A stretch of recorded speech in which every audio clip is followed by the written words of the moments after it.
déjà une chose, nous avons un intervenant qui est coincé dans les transports, mais qui va arriver, Jean-Michel, je te rassure. Mesdames et messieurs les ministres, mesdames et messieurs les élus, les intervenants, chers amis radicaux, mes chers amis au sens le plus large, puisque nous avons la chance de pouvoir co-organiser ce matin, et merci Jean-Michel, ce colloque avec le laboratoire de la République. Hier, nous avons eu un temps fort déjà autour de cette laïcité, de la loi de 1905, que nous appelons notre loi, mais ici au Parti radical valoisien. Nous avons eu au Parti radical tout court, valoisien, parce que je pensais hier, parce que nous avons accueilli les Braun-Pivet, et je l'ai accueilli donc à Valois. C'est vrai que l'adresse a donné le surnom au Parti radical valoisien, du coup.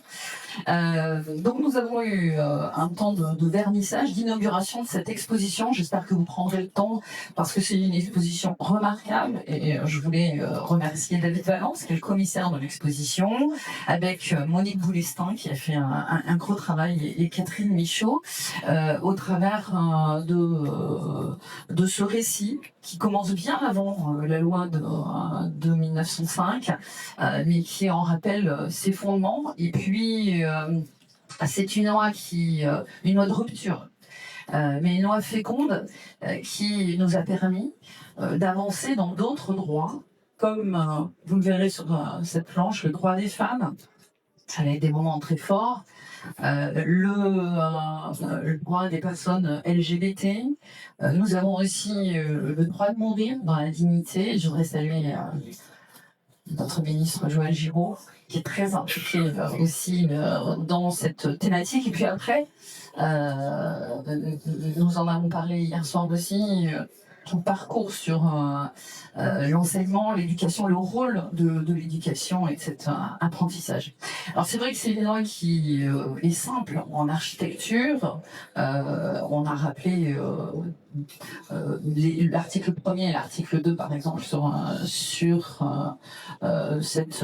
les origines de la laïcité sur cette planche, mais en fait elle est forte en conséquence sur un cadre inédit dans le monde, qui a pu rappeler que aucun culte ne pouvait se prévaloir, être au-dessus des lois de la République.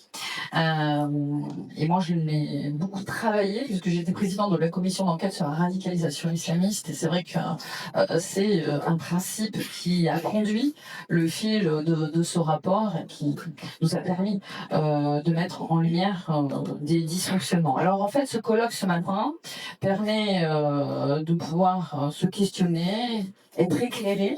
Est-ce que la laïcité d'hier est celle d'aujourd'hui? Se questionner sur ces nouvelles frontières de la laïcité. C'est toi qui as proposé aussi cette thématique. Ça va nous permettre de pouvoir, avec vous, aller plus loin aujourd'hui sur ce sujet majeur. Nous avons voulu montrer dans le dernier kakémono, de dire que cette loi n'est pas figée, cette loi elle n'est pas muséifiée, mais cette loi elle vit à travers nos engagements, et puis elle vit à travers aussi des textes que nous portons non parlementaires dans le débat, au cœur du débat de la République, pour faire en sorte que, comme tu diras, de faire avancer ces marqueurs, et de pouvoir irriguer, parce que nous voyons qu'au fil du temps, c'est encore une notion qu'il nous faut expliquer, réexpliquer avec beaucoup de pédagogie. Nous sommes assez inquiets sur le fait que les jeunes ne soient plus imprégnés de cette valeur cardinale. Et donc c'est un gros travail que nous devons continuer à mener ensemble. Et je me disais en préparant que il y avait une citation d'Aristide Briand: la laïcité n'est pas une arme, c'est une prudence. Je me disais qu'on pouvait en faire vraiment le fondement d'une communication sur les réseaux sociaux, pourtant, je trouve parlant cette citation. Et rappeler que cette laïcité n'est pas contre les religions, mais contre les privilèges, que la laïcité n'est pas contre les croyants, mais contre les ingérences, et que la laïcité n'est pas contre la diversité, mais bien au service de la liberté de tous. Et je pense que ces mots assez simples devraient rencontrer normalement le public jeune. Enfin, nous essaierons de le faire. Ce matin, nous avons commencé à communiquer sur le colloque à travers nos réseaux sociaux. N'hésitez pas à relayer parce que c'est le moyen aussi de continuer le combat. Voilà, je ne serai pas plus longue. Merci à tous nos intervenants et puis Jean-Michel, je te laisse la main maintenant pour ce colloque. Merci à toi.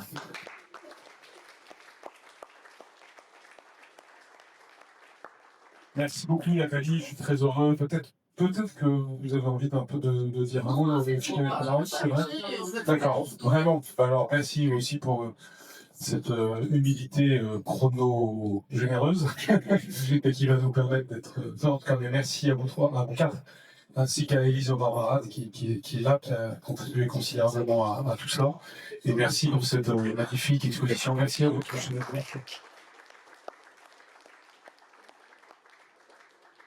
Merci Nathalie de ton accueil, merci de tes mots, merci d'être la présidente du Parti radical et merci d'être pour nous tous d'être là aujourd'hui. Si on est là un samedi matin pour passer la matinée à parler de laïcité, dans ce lieu, c'est à la fois parce que nous pensons que ce sujet n'est pas que un sujet historique, même s'il est aussi un sujet historique, et qu'il est un grand sujet de mobilisation, et puis c'est aussi parce qu'on aime bien être au Parti radical. Je me souviens avoir été là pour une précédente exposition quand j'étais ministre de l'Éducation nationale. On sent des bonnes ondes, pas seulement quand on monte l'escalier et qu'on voit parmi les plus grandes figures de la République une sorte d'ascension vers peut-être l'idéal républicain qui sans doute doit se trouver ici, mais en plus parce que voilà, le Parti radical a une équation, un ADN aujourd'hui qui est plus adapté que jamais aux besoins de notre époque. Je ne vais pas vous faire un long discours parce que vous entendrez un que j'essaierai de calibrer à la fin, mais je voudrais dire par rapport à ce point-là que il se passe pour le Parti radical ce qui se passe pour la France. C'est-à-dire que parfois on essaye de faire croire que nos sujets sont désuets, qui sont strictement ceux de la France ou strictement ceux du Parti radical, alors qu'en réalité ce sont des sujets, universels, extraordinairement modernes, parce que je ne connais pas de logiciel meilleur que le logiciel républicain pour faire face aux défis de notre époque. Et ce sont les adversaires de la démocratie, aussi bien à l'échelle internationale qu'à l'échelle nationale, qui cherchent à tout prix à donner des coups de bélier dans l'héritage républicain pour essayer de nous faire douter de nous-mêmes. Ils y arrivent d'ailleurs à certains égards, pas de nous qui sommes là ce matin, mais pour d'autres. Et c'est pour ça qu'aujourd'hui, le temps d'une sorte de renaissance républicaine et laïque est largement venu, comme tu viens de le dire, c'est-à-dire dans un sens qui permette d'enchanter la laïcité, d'enchanter la République. Tu as à juste titre parlé des jeunes, et c'est effectivement pour ça qu'au laboratoire de la République, on est si attentif à cela. Au fait, et vous en avez quelques-uns des jeunes du laboratoire de la République qui sont là aujourd'hui, parce que ce que nous voulons, c'est que dans les universités, dans les grandes écoles et partout en France, tout le monde, et notamment les jeunes, soit mobilisé. Alors, je voudrais aussi rappeler que nous avons fait ça de manière très partenariale, donc je l'ai dit en remerciant les personnes, mais je voudrais quand même remercier, comme tu l'as fait, les institutions, c'est-à-dire à la fois l'ABITRA qui nous a tellement aidés, et puis tout à l'heure, on aura Gilbert Abergel qui nous parlera pour le comité Laïcité et République.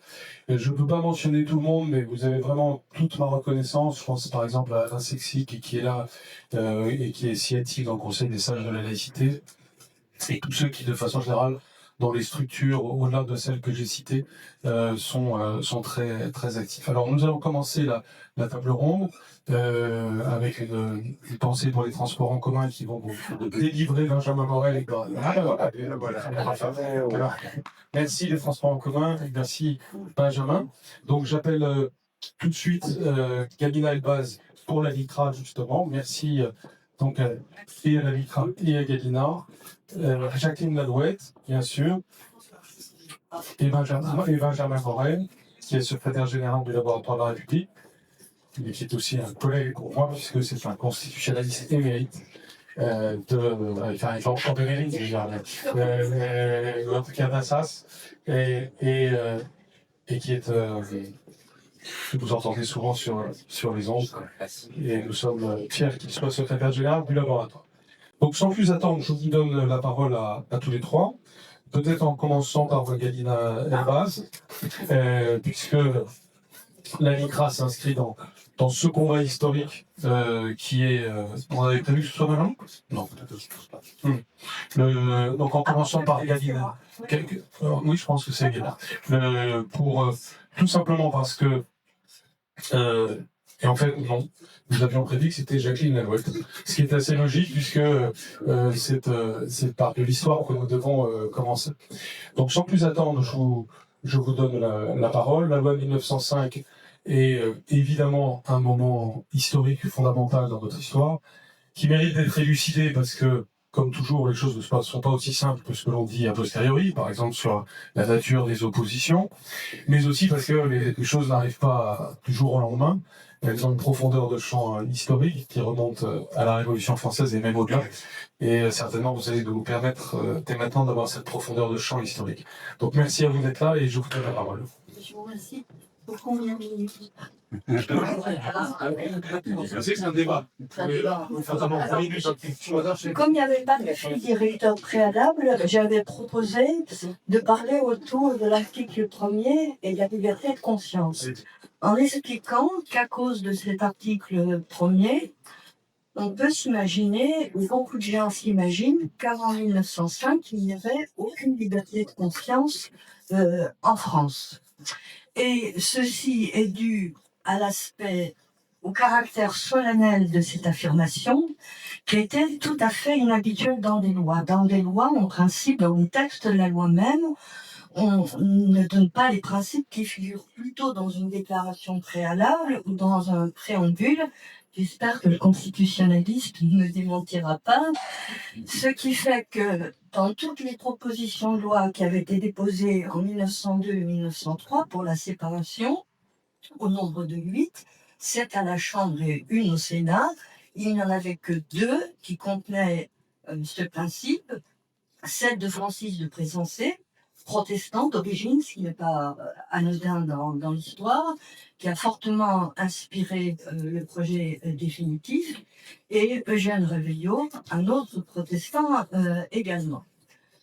Or, si on regarde bien, il faut se poser la question, mais est-ce que vraiment il n'y avait aucune liberté de conscience dans la France d'avant la loi du 9 décembre 1905 ? Et pour trouver une réponse, je me suis tournée vers un texte absolument extraordinaire de Jean Jaurès, un texte qui est bien connu, qui est le texte qu'il a prononcé le 30 juillet 1904 à Castres, dans un discours de prix comme on ne prononce plus jamais de discours de prix. On se demande même comment des enfants des écoles publiques ont pu entendre un discours aussi long, aussi argumenté et aussi savant. Et dans ce discours de 1904, il explique pourquoi il était nécessaire que la République institue la laïcisation de l'enseignement. Il faut dire que le 30 juillet, depuis 3 semaines, existait la loi du 7 juillet 1904 interdisant à toutes les congrégations, même aux congrégations autorisées, ce qui renvoie au titre 3 de la loi de 1901, donc il interdisait à toutes les congrégations même autorisées, d'enseigner. Et puis, c'est aussi une référence à la loi d'octobre 1886 de Goblet, interdisant le recrutement d'instituteurs ou d'institutrices congrégalistes dans les écoles publiques. Donc, on est dans ce contexte très particulier du discours du 30 juillet 1904. Or, que dit-il dans ce article ? Il dit qu'il fallait mettre en adéquation l'enseignement prodigué aux enfants dans les écoles de la République avec tout ce qui existait extérieurement dans la société et dans l'État.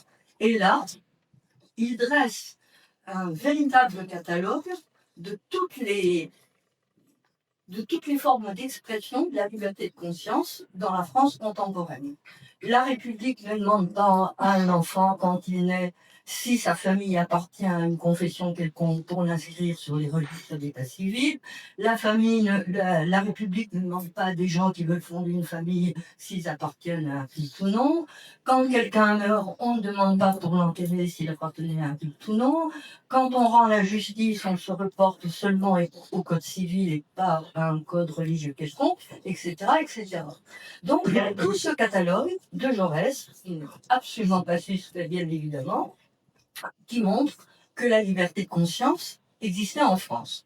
Cependant, je trouve que ce texte a un côté un peu irénique pour un Jaurès qui pouvait se montrer si combatif, parce que, à mon sens, il y avait quand même vous m'arrêtez si je parle trop. C'est très bien, c'est parfait.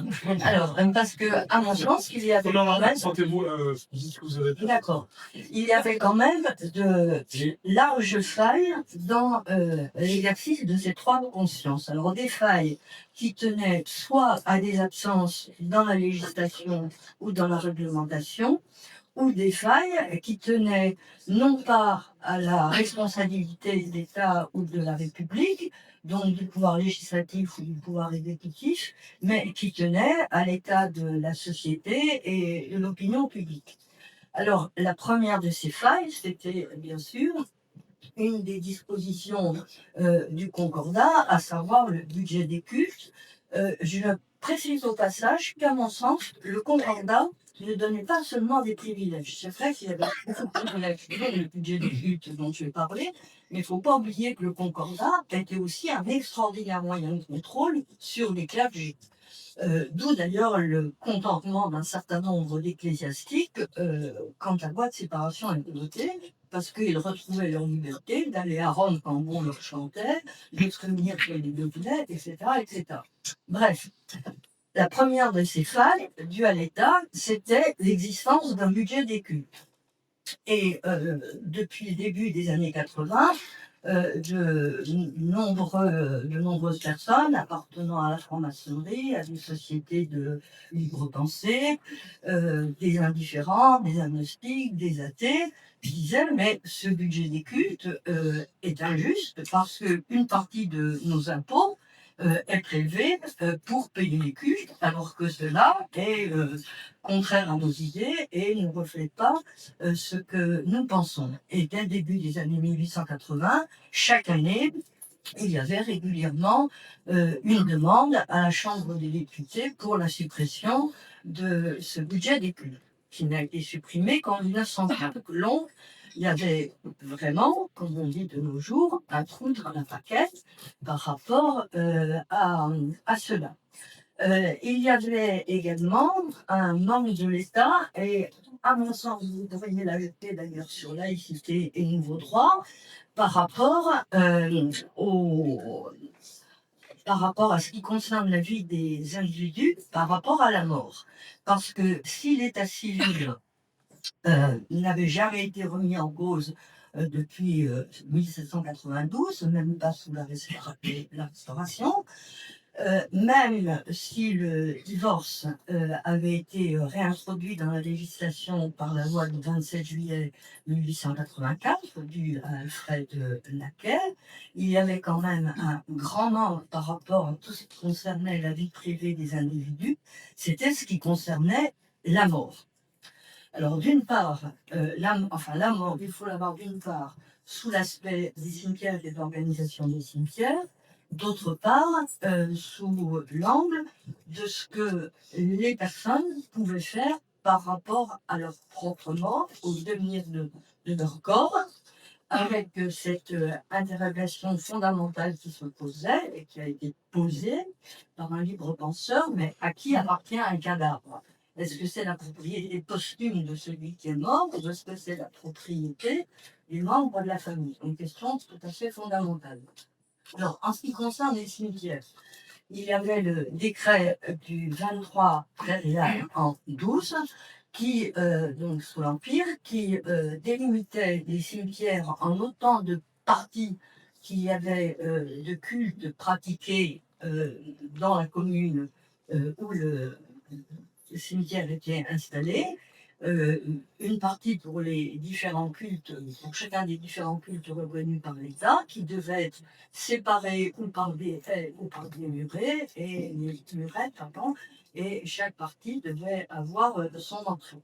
Alors ceci est resté jusqu'à la loi municipale du 5 avril 1884 qui a interdit de pratiquer ces divisions à l'intérieur d'un cimetière. Alors, on peut parler plus longuement de cette affaire des cimetières.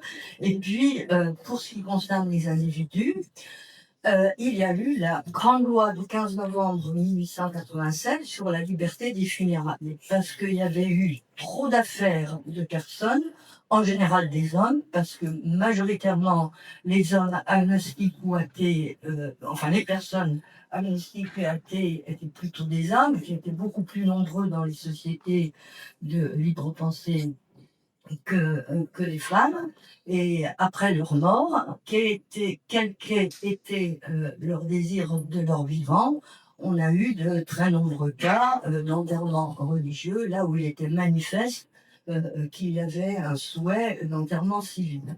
D'où la loi du 15 novembre 1887, qui a permis à chaque majeur ou mineur émancipé de rédiger un testament holographe qui disait « je vais être enterré comme ci ou comme ça » et ce testament pouvait être déposé auprès d'un tiers, soit un notaire, soit une société. Il y a même eu des communes qui avaient ouvert un registre pour les habitants qui venaient indiquer leur registre en matière de funérailles. Donc, c'était les principales failles qui existaient et qui faisaient que la liberté de conscience des gens pouvait effectivement être bafouée. Mais est-ce que c'était si facile que ça d'y remédier? Pour le budget des cultes, oui, et la loi du 9 décembre 1905 y a pourvu.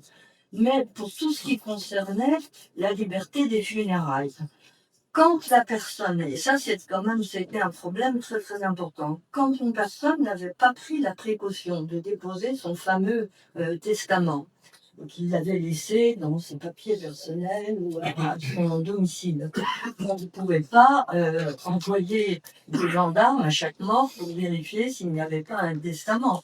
D'où des cas évidents où la liberté des funérailles n'a pas été respectée. Et vous en avez un exemple tout à fait remarquable qui a été décrit par Roger Martin Dugard dans son roman Jean Barrois. Jean Barrois, adulte, avait été, enfin, qui sortait, enfin donc personnage fictif, hein, qui sortait d'une famille bien pensante, était devenu républicain, athée, etc. Et adulte, il manque de peu d'être victime d'un grave accident de fiacre et il s'entend dans sa tête réciter le « Je vous salue Marie ». Et il se dit, oh là là, qu'est-ce qui risque de m'arriver? Je vois que j'ai encore des réflexes de mon enfance. Et donc, il écrit immédiatement un testament en ce jour, enfin quelque chose comme en ce jour, libre et saint de corps et d'esprit, je demande à ce que si je venais à faillir sous le coup de la vieillesse ou de maladie, je demande qu'on ne tienne pas compte de mes faiblesses, mais que l'on se reporte à ce que j'ai pensé lorsque j'étais en bonne santé et ayant toutes mes facultés intellectuelles. Et des testaments comme ça, d'ailleurs, ont vraiment existé. J'en ai trouvé plusieurs déposés, enfin qui se trouvaient conservés dans les archives départementales des Ardennes. Et dans cette histoire de Jean Barrois, eh bien, la femme et la fille de Jean Barrois, devenus vieux et malades, introduisent un prêtre autour de lui, un prêtre moderniste d'ailleurs, si je me souviens bien, ce qui évoque curieusement le cas bien sûr de Simone Dupré. Et une fois que Jean Barrois est mort, eh bien, ce prêtre et la femme voient le testament, s'interrogent un dixième de seconde et mettent le testament au feu. Et des faits de ce genre ont dû exister dans ma famille. On a eu des gars, je me souviens avoir trouvé, et puis je m'arrête là, je me souviens avoir trouvé un cas où le testament avait été déposé dans une société libre pensée, mais la famille avait dû prendre tout le monde de vitesse et a organisé un enterrement religieux, et le prêtre était en train de célébrer les funérailles dans l'église, quand le secrétaire de la société libre pensée est arrivé dans l'église en train de le testament, et en disant arrêtez tout, et il a fallu effectivement arrêter, et l'enterrement a été civil. Donc tout ça renvoie bien sûr à l'état de l'opinion publique en France, euh, à l'état de, comment dire, de ce qu'on appelle la bien-pensance. Parce que dans toute société, il y a des codes sociétaux, il y a des normes, il y a ce qui se fait et il y a ce qui ne se fait pas. Or, pendant longtemps, divorcer ne se faisait pas, avoir un enterrement civil ne se faisait pas, ne pas faire baptiser les enfants, ça ne se faisait pas, c'était considéré comme toutes ces atteintes à la liberté de conscience, mais qui ne relevaient pas vraiment d'action de la République, si ce n'est par le biais de l'éducation, permettant progressivement à la société d'évoluer et aux individus de voir progressivement une chose différente. Bravo.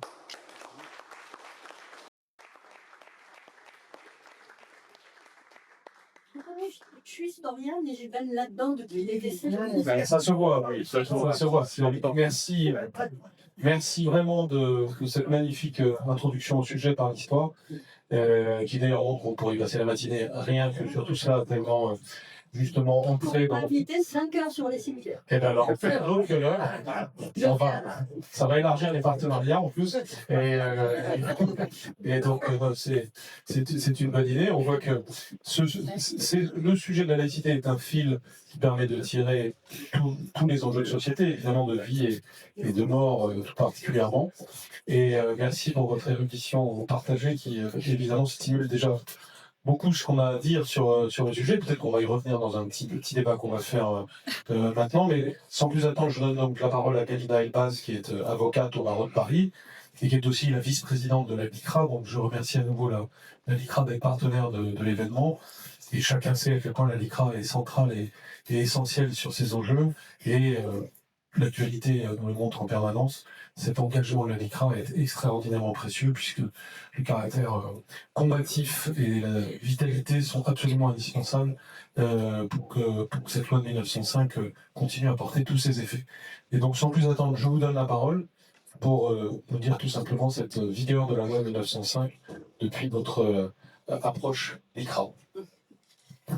Merci. Alors, ma feuille de route, c'était de parler de la vigueur, mais des limites d'entrée de jeu. Alors, je vais poser un conseil qui est pas, qui au départ peut être inquiétant, mais qui va donner une bonne base de réflexion. Alors, j'ai essayé de réfléchir au sujet et pourquoi une association antiraciste avait sa place pleine dans ce débat sur la laïcité, parce qu'effectivement, la LICRA a inscrit dans son socle et même dans ses statuts depuis une trentaine d'années, évidemment, aux côtés du combat contre le racisme, l'antisémitisme et les discriminations, un combat pour la laïcité. En réalité, nous n'avons fait que transcrire dans nos statuts les dispositions constitutionnelles qui font de la France une république laïque et indivisible et qui accorde à chacun de ses citoyens, sans considération d'origine, de religion ou d'appartenance quelconque, l'égalité. Donc en réalité, la Constitution pose le principe de non-discrimination et la LICRA est dans son cœur d'activité quand elle lutte contre le racisme, l'antisémitisme, les discriminations et pour la laïcité. Donc en réalité, la limite, puisqu'on m'a demandé de raisonner là-dessus, de cette loi de 1905 aujourd'hui, c'est qu'elle n'est plus envisagée dans l'esprit de la jeunesse, qu'elle n'est pas du tout envisagée, c'est pas qu'elle n'est plus, parce qu'il y a quand même une fracture générationnelle, elle n'est pas envisagée comme un combat pour quelque chose de favorable et pour des libertés, mais elle est envisagée comme une répressivité, une disposition législative liberticide, elle est même perçue comme un racisme. Donc là, il y a un dévoiement qui est profond au niveau des jeunes générations, c'est-à-dire qu'en fait, la laïcité est perçue comme un racisme. Donc nous, association de premier plan centenaire, évidemment, on a un enjeu. On a un enjeu qui est absolument et pédagogique et de formation, mais aussi de dégoupiller j'ai envie de dire, cette fake news. La laïcité n'est pas un racisme. Je voyais dans tous ces débats sur les 120 ans des tonnes de colloques d'associations antiracistes, je vais dire concurrentes, elles sont pas concurrentes, mais avec lesquelles on n'a pas toujours des communautés de vues sur le sujet, parler de laïcité dévoyée, falsifiée, enfin, on est sur un registre d'adjectifs absolument péjoratifs pour parler, comme on l'a vu avec les Kakemo, enfin, je la regarde là plus précisément, mais d'un texte de loi qui est une grande loi de liberté, qui est le socle de notre République et qui est en réalité le socle de toutes les autres libertés. On ne peut pas parler d'égalité, de liberté et de fraternité et de droits fondamentaux sans laïcité. Donc en réalité, la laïcité, c'est le fil rouge. C'est le fil rouge. Pour les juristes, c'est acquis, il me semble. Pas pour tout, mais pour certains juristes, c'est dévoyé, c'est falsifié. Et en réalité, ce fil rouge serait un fil rouge perverti. Les limites, elles sont donc là. C'est-à-dire que il y a des grands moments de césure dans ces 30-40 dernières années, je vieillis, mais j'ai grandi avec. Évidemment, l'affaire de 89 de Creil, des foulards de Creil, qui a fait rentrer ce débat dans l'école de la République, le débat du voile des enfants, des jeunes filles de 12 ans, 13 ans, 14 ans, très jeunes, sur lesquels effectivement la LECRA avait dû s'engager, puisqu'on associait balbutiement du combat pour la laïcité avec racisme. Donc très tôt, la LECRA a posé des jalons d'engagement.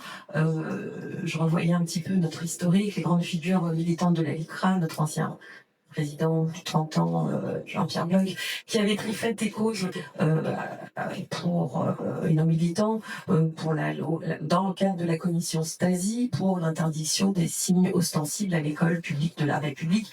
Ça nous a valu des inimitiés, ça nous a valu des contradictions, ça nous a valu des haines, mais pour autant, nous n'avons jamais hésiter dans ce combat-là et nous continuons à le porter. L'école de la République est un sanctuaire qui doit rester neutre. En revanche, on a vu au quotidien, on le voit parce qu'on va dans les écoles faire des formations, on est confronté aux appels de victimes dans nos standards de services juridiques qui récupèrent les plaintes. C'est perçu, cette loi de 2004, elle est perçue pour beaucoup de jeunes comme un racisme. Alors, la limite première, elle est là.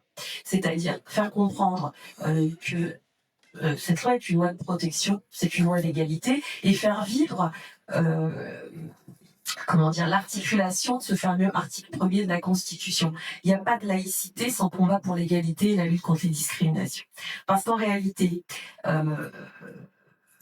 les fragmentations qu'on a dans la société, les communautarismes qui travaillent cette question de laïcité, se nourrissent du sentiment réel qu'ont les jeunes, donc en tout cas une jeunesse, d'être discriminés et exclus du pacte républicain d'égalité réelle. Et c'est là que va germer ce discours anti-laïcité. C'est-à-dire une jeunesse qui considère qu'elle est mise à l'écart de la réussite scolaire, de l'ascenseur social, qu'elle est plus impactée par les questions de discrimination. Et on sait qu'effectivement, et là encore, dans notre mission antiraciste, nous, au quotidien, on voit bien que il y a une catégorie de la population qui va plus subir que d'autres la question de la discrimination à l'emploi, la question des contrôles aux faciès, des contrôles discriminatoires. Et c'est dans cette complainte que se nourrit le communautarisme, la radicalisation et le discours anti-laïque, et qu'il va pervertir cette grande loi qui est la loi de 1905. Il va la pervertir sur le deuxième volet, après l'affaire de Creil, sur la question de critiquer une religion, c'est un racisme, le blasphème. Et effectivement, la deuxième grosse césure, évidemment, c'est l'affaire des caricatures de Mahomet 2006, où là, on a vu surgir dans le débat public, le débat antiraciste et des juridictions, le débat qui est d'associer la critique des religions à un discours de haine. Et là encore, la LUCRA a cette mission, seconde mission, de rétablir la vérité légale, la vérité judiciaire.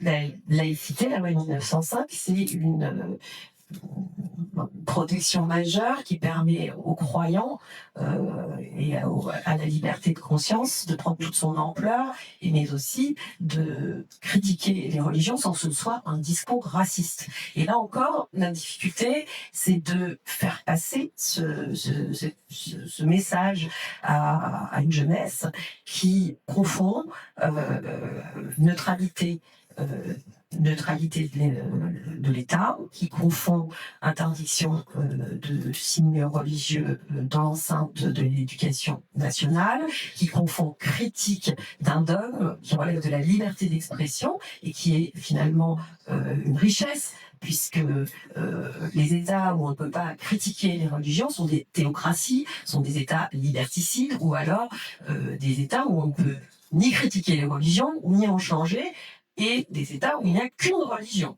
Ce message-là, il passe pas toujours, puisque souvent, on est les enfants gâtés d'un système, on critique un système parce que on n'a pas de recul dessus, et cette jeunesse qui considère que critiquer une religion est un racisme se rend même pas compte qu'elle est dans un État où elle peut avoir une religion, ne pas en avoir, en changer, et qu'il y a des États où si on critique la seule religion qui existe d'État, eh ben on risque l'emprisonnement, la peine de mort, et on peut même pas en changer d'ailleurs de religion. Et donc ce discours-là de critique et d'association de la loi de la laïcité une loi qui favorise le discours raciste, c'est la deuxième difficulté qu'on a nous dans le champ associatif, parce que de faire passer le message qu'un discours de haine, un discours de provocation à la haine raciale, ce n'est pas notre loi de la laïcité, ce n'est pas notre loi qui protège la liberté de conscience et la liberté d'expression. Alors je ne veux pas vous dire que des choses négatives, parce qu'après je crois que j'ai un deuxième volet de questions sur lequel j'ai réfléchi aussi, savoir comment on peut réenchanter cette laïcité, comment on peut la présenter sous ses vrais atouts. C'est-à-dire une grande loi qui valorise et l'égalité et l'émancipation de tous. Mais principalement, je suis désolée de faire ce constat négatif, mais c'est pour avancer aussi. Avancer auprès de la jeunesse, parce que je vois bien que la tension principale, elle est là. Il y a une demande auprès des jeunes qui sont travaillés par la question de l'égalité, d'être reconnus justement dans cette dans les difficultés de parcours qu'ils rencontrent. Je reviens juste là-dessus sur justement le message, il me semble, à leur faire passer, c'est que la laïcité est pour eux la seule clé de voûte pour pouvoir accéder de manière égalitaire à une société qui les protège et qui leur accorde les mêmes libertés aux uns et aux autres. Alors je reviendrai juste sur un point, effectivement, pour avoir beaucoup travaillé sur des questions de discrimination qui touchent la jeunesse, c'est le point le plus saillant où là on va retrouver des communautaristes qui vont, enfin des emprises communautaristes qui sont très fortes dans les territoires, ce qui a été appelé territoire perdu de la République, où on a une jeunesse où il y a beaucoup de chômage, une jeunesse désinsérée socialement, et qui est en proie justement à cette remise en cause de nos valeurs laïques. Voilà, je reviendrai après sur le deuxième volet, parce que j'ai évidemment des propositions pour réenchanter cette grande liberté.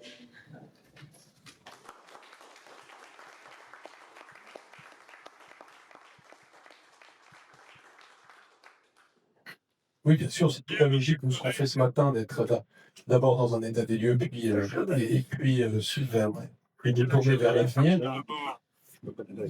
Et, et donc, merci beaucoup, Galina, pour cette présentation de la situation dont on va voir qu'en effet, elle est très hétérogène, c'est-à-dire qu'on a et des réalités de désenchantement et de difficultés vis-à-vis de la laïcité, et des réalités de rebond. Et même dans cette jeunesse, on va en reparler, il y a en réalité de tout.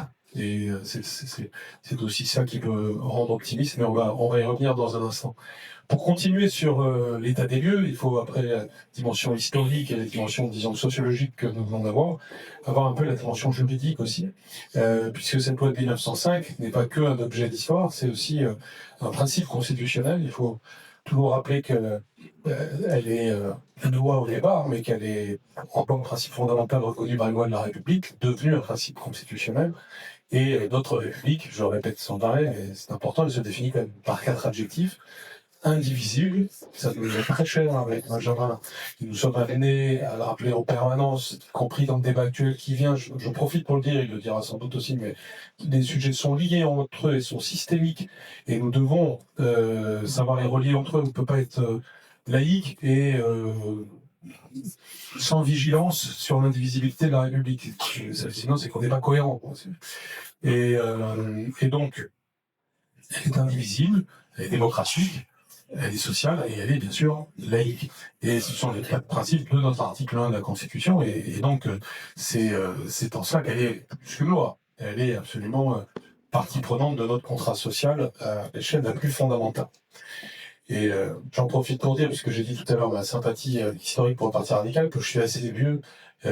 J'y pense en parlant de contrat social pour avoir connu État-fort. Oui, je sais, pour les plus jeunes d'entre nous, il y a des tralés comme certains qui ont aussi mon âge, voire davantage, au nouveau contrat social Boulard-Raspail. Et j'ai le souvenir de ces discussions justement sur le contrat social. C'était dans la perspective du bicentenaire de la Révolution et de ce qu'on disait sur Condorcet par exemple, qui déjà préparait autant de choses. Donc merci à Benjamin, il est aujourd'hui un des juristes les plus brillants sur les questions constitutionnelles. Je disais, il est maître de conférence à Assas, ce qui nous permet de nous voir beaucoup, et secrétaire général du laboratoire de la République, ce qui nous permet de nous voir encore plus. Et par ailleurs, évidemment, très investi dans ces enjeux. Je ne vais pas citer toute sa bibliographie, mais si je le souhaite, ne serait-ce qu'à titre de test. Mais justement, par rapport à ce que je viens de dire sur l'indivisibilité de la République, son livre qui s'intitule La République en miettes est vraiment une référence sur ces questions trop peu abordées dans le débat public. Et deuxièmement, son histoire du Parlement et la France en miettes, qui est brandie par notre ami Stéphane. Et on va voir si quelqu'un peut brandir maintenant l'histoire du Parlement, et qui est un peu dans l'esprit de ce qu'on vient d'entendre de notre amie historienne Madame Lalouette, une magnifique capacité à rentrer dans le détail et à découvrir bien des choses qu'on oublie, et ça n'avait pas vraiment été fait de cette façon-là avant. Donc merci Benjamin pour tout ce que tu nous apportes, et donc sans plus attendre, nous t'écoutons sur la dimension juridique vivante aujourd'hui de la loi de 1905.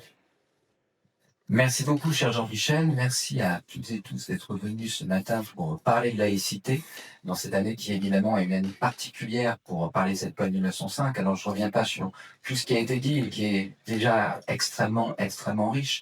J'aborderai le sujet par, je dirais, 2 voies, qui est une voie plus juridique, parce que c'est mon côté constitutionnaliste, et par une voie qui est une voie également plutôt de témoignage, en effet, également par rapport à l'enseignant.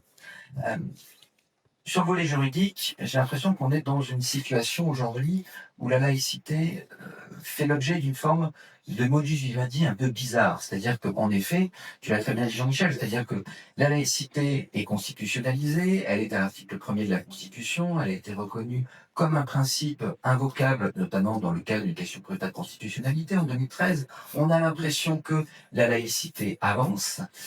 Et en même temps, cette laïcité, lorsque l'on regarde les jurisprudences du Conseil constitutionnel, du Conseil d'État, on a l'impression d'un principe qui est aujourd'hui relativement figé. Récemment, on discutait à l'Assemblée nationale d'une proposition de loi qui reprenait notamment la formulation du Conseil constitutionnel qu'on a donné le Conseil constitutionnel en 2013, qui reprend les grands items de la loi de 1905, sauf la subvention des cultes. Parce que ça nous enquiquine. Parce qu'aujourd'hui, le Conseil d'État a ouvert des voies en matière de subvention des cultes et que pour les collectivités territoriales, pour l'État, c'est jugé comme étant relativement bien pratique. Et donc, au bout du compte, en matière constitutionnelle, en matière d'avancée de la jurisprudence, on a une forme aujourd'hui de modus vivendi qui fait que la laïcité, au fond, semble figée dans ce modus vivendi, sans réelle avancée, sans vraiment questionnement sur, au bout du compte, comment est-ce qu'aujourd'hui on pourrait faire mieux appliquer cette loi 1905. Autre élément concernant ce sujet, et tout le monde ne sera peut-être pas d'accord, mais j'ai eu la gentillesse de citer la France en miettes, donc tu sais que les sujets territoriaux me tiennent à cœur. La République française est peut-être laïque, mais tous les territoires de la République ne sont pas sous l'empire de la laïcité.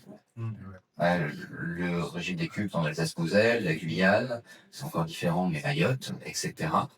Or, aujourd'hui, ça évidemment c'est figé dans le cadre du contrôle de constitutionnalité, étant donné que, notamment pour l'Alsace-Moselle, on a un principe fondamental reconnu par les lois de la République qui fait que, évidemment, on peut rapprocher le droit commun on peut rapprocher le droit alsace-mosellan du droit commun, mais que ces spécificités, qui devaient être temporaires, sont reconnues aujourd'hui comme étant des spécificités qui peuvent être maintenues d'un point de vue structurel.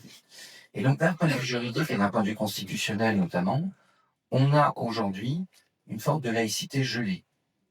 Et ça, est-ce que c'est bien, est-ce que c'est pas bien? Est-ce qu'on doit considérer que ce modus vivendi, il est acceptable parce qu'il rend tout le monde content? Quand vous allez en Alsace-Moselle, parfois ça m'arrive, en Alsace et en Moselle, et que vous parlez de concordat, vous avez un petit groupe très militant qui dit qu'il faut abolir le concordat, mais vous êtes constaté qu'ils sont pas très nombreux. Et donc, ce faisant, on a un sujet qui est aujourd'hui un sujet de cadre juridique concernant cette laïcité. Est-ce qu'on veut continuer avec cette situation-là, ou est-ce qu'au contraire, la laïcité demeure un combat? Si on considère que la laïcité, et j'y reviendrai, c'est réellement un principe d'émancipation, comment tenir ce discours tout en considérant qu'une partie de nos compatriotes n'aurait pas à être émancipée? Là, il y a une forme de hiatus. Et ce hiatus, il est d'autant plus important, et je bascule peu à peu dans l'autre partie de l'analyse, qui au final m'apparaît plus essentielle, parce que je pense que je parle ici à un public qui connaît la décision de 2013, qui suit l'actualité de la laïcité, et donc je ne vais pas vous faire un cours en vous reprenant toutes les jurisprudences du Conseil d'État, je vais vous ennuyer. Néanmoins, j'ai récemment fait un cours à mes étudiants en prépa ENM sur justement les différentes modalités de rapport entre le religieux et l'État dans les grands États européens. Vous avez en gros 3 modèles, c'est un peu plus complexe, mais vous avez le modèle du sécularisme anglo-saxonne, religion d'État, mais tant que tu respectes la loi, pas de problème, viens comme tu es, philosophie McDonald's. De l'autre côté, le modèle concordataire, qui demeure, Autriche, Allemagne, etc., même l'Italie, qui dit être laïque, mais qui en même temps est plutôt dans un modèle concordataire, et vous avez le modèle de la laïcité à la française. Chacun de ces modèles est en crise. Aucun modèle ne va bien, c'est-à-dire que quand on est en France, on a l'impression qu'il y a des modèles que l'on devrait copier, et qu'on a les instruments juridiques, parce que justement, et vous l'évoquiez, dans le modèle autrichien, dans le modèle allemand, on sait quel culte on subventionne, et donc le modèle concordataire est d'abord et avant tout un modèle de contrôle. Parce qu'on tient la bourse, on contrôle les religions.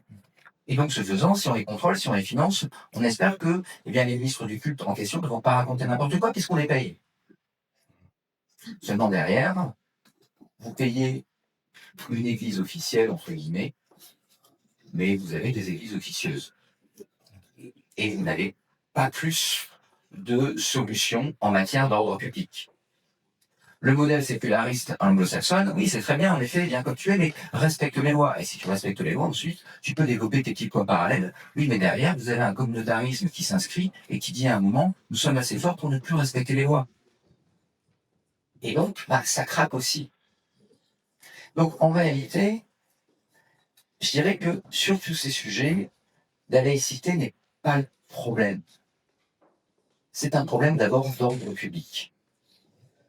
Et je viens un peu au deuxième aspect, mais dans les récents choix qui étaient nécessaires, 2011, la couverture du visage, 2021, la subvention des cultes, enfin le rapport au culte et le maintien justement, on a essentiellement une logique qui est une logique d'ordre public. Au fond, ces lois, on aurait pu les discuter sans loi de 1905. Au fond, ces lois, on aurait pu les penser en Allemagne ou en Grande-Bretagne. C'est pas la laïcité là qui est au cœur du sujet.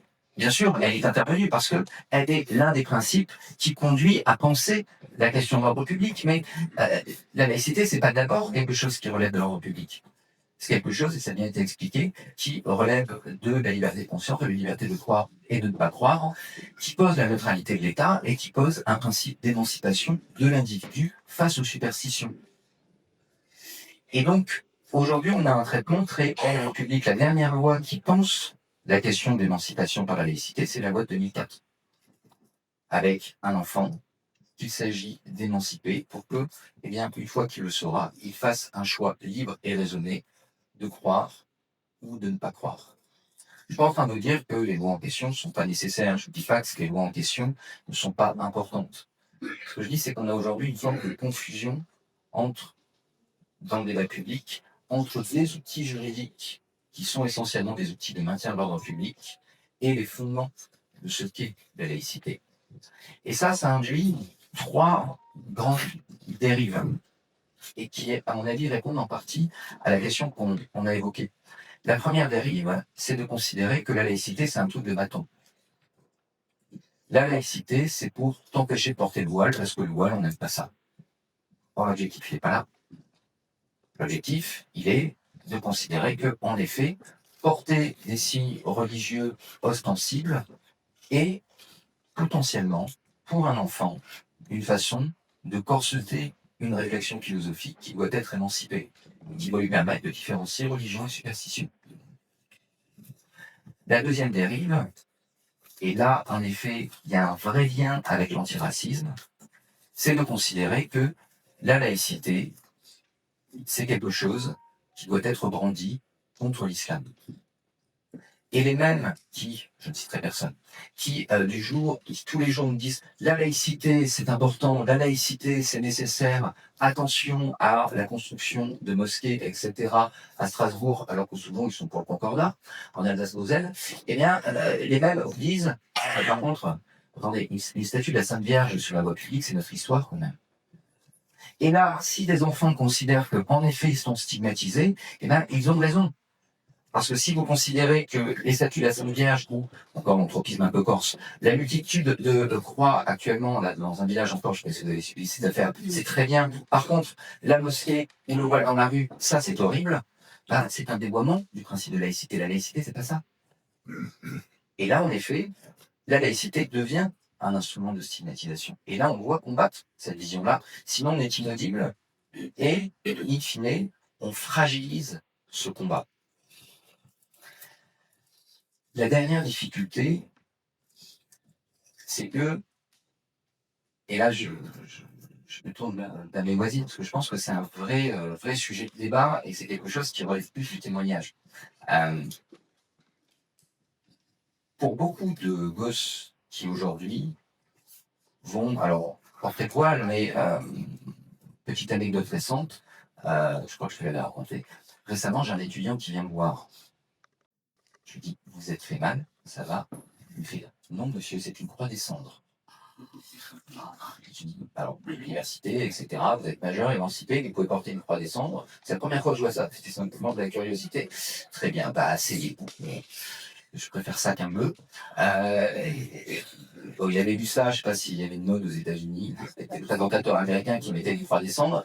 Et donc, voilà, c'est pas qu'une affaire, c'est pas qu'une affaire, voilà, via l'islam, le catholicisme est en train également, ou le christianisme en l'occurrence, est en train également de rentrer dans une radicalisation qui n'est peut-être pas que, et qui n'est peut-être même pas d'abord religieuse.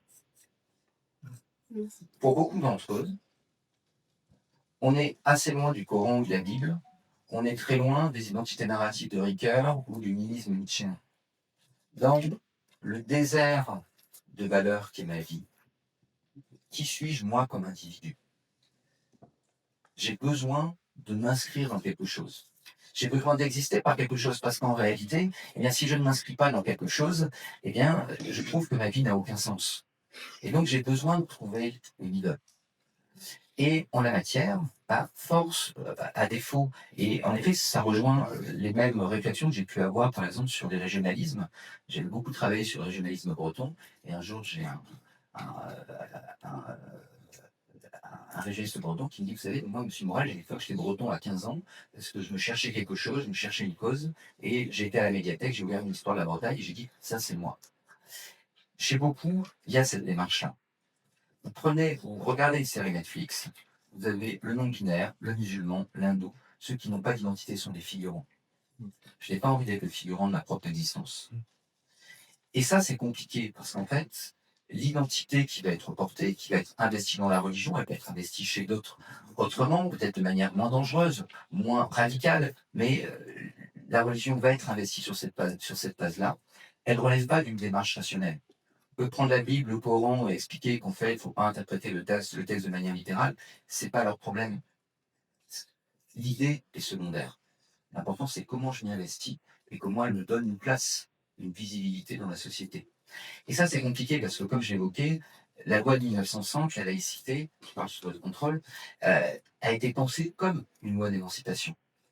Or là, on a des gosses qui nous disent être émancipé, c'est être ce que je suis. Et je décide ce que je suis. Et ça, c'est un défi, à mon avis, qu'on ne réglera pas avec le droit. Le droit, en effet, c'est un hasard si on bégaye là-dessus. Le droit, en effet, a un sujet qui est un sujet de l'ordre public. Le droit peut éventuellement envisager, eh bien, notamment à travers l'éducation nationale, eh bien, de déguiser ces instruments d'émancipation, d'éducation, pour permettre justement, eh bien, de décloisonner les communautés, de construire une logique qui soit une logique d'émancipation. Mais au fond, la vraie bataille, c'est d'abord une bataille culturelle et sociale. C'est expliquer à ses enfants ou à ses plus grands, que la laïcité, c'est pas un truc de maton. La laïcité, c'est ce par quoi on les émancipe, et qu'il y a une identité collective, une identité républicaine à assumer, et qu'ils ne sont pas contraints de se réfugier dans des identités reconstruites, dans des communautés en grande partie imaginées et imaginaires, qui les enfermeraient au nom justement d'une anomie généralisée. Et c'est cette grande bataille qu'on a à mener. Je suis très content qu'on la mène ensemble ce matin.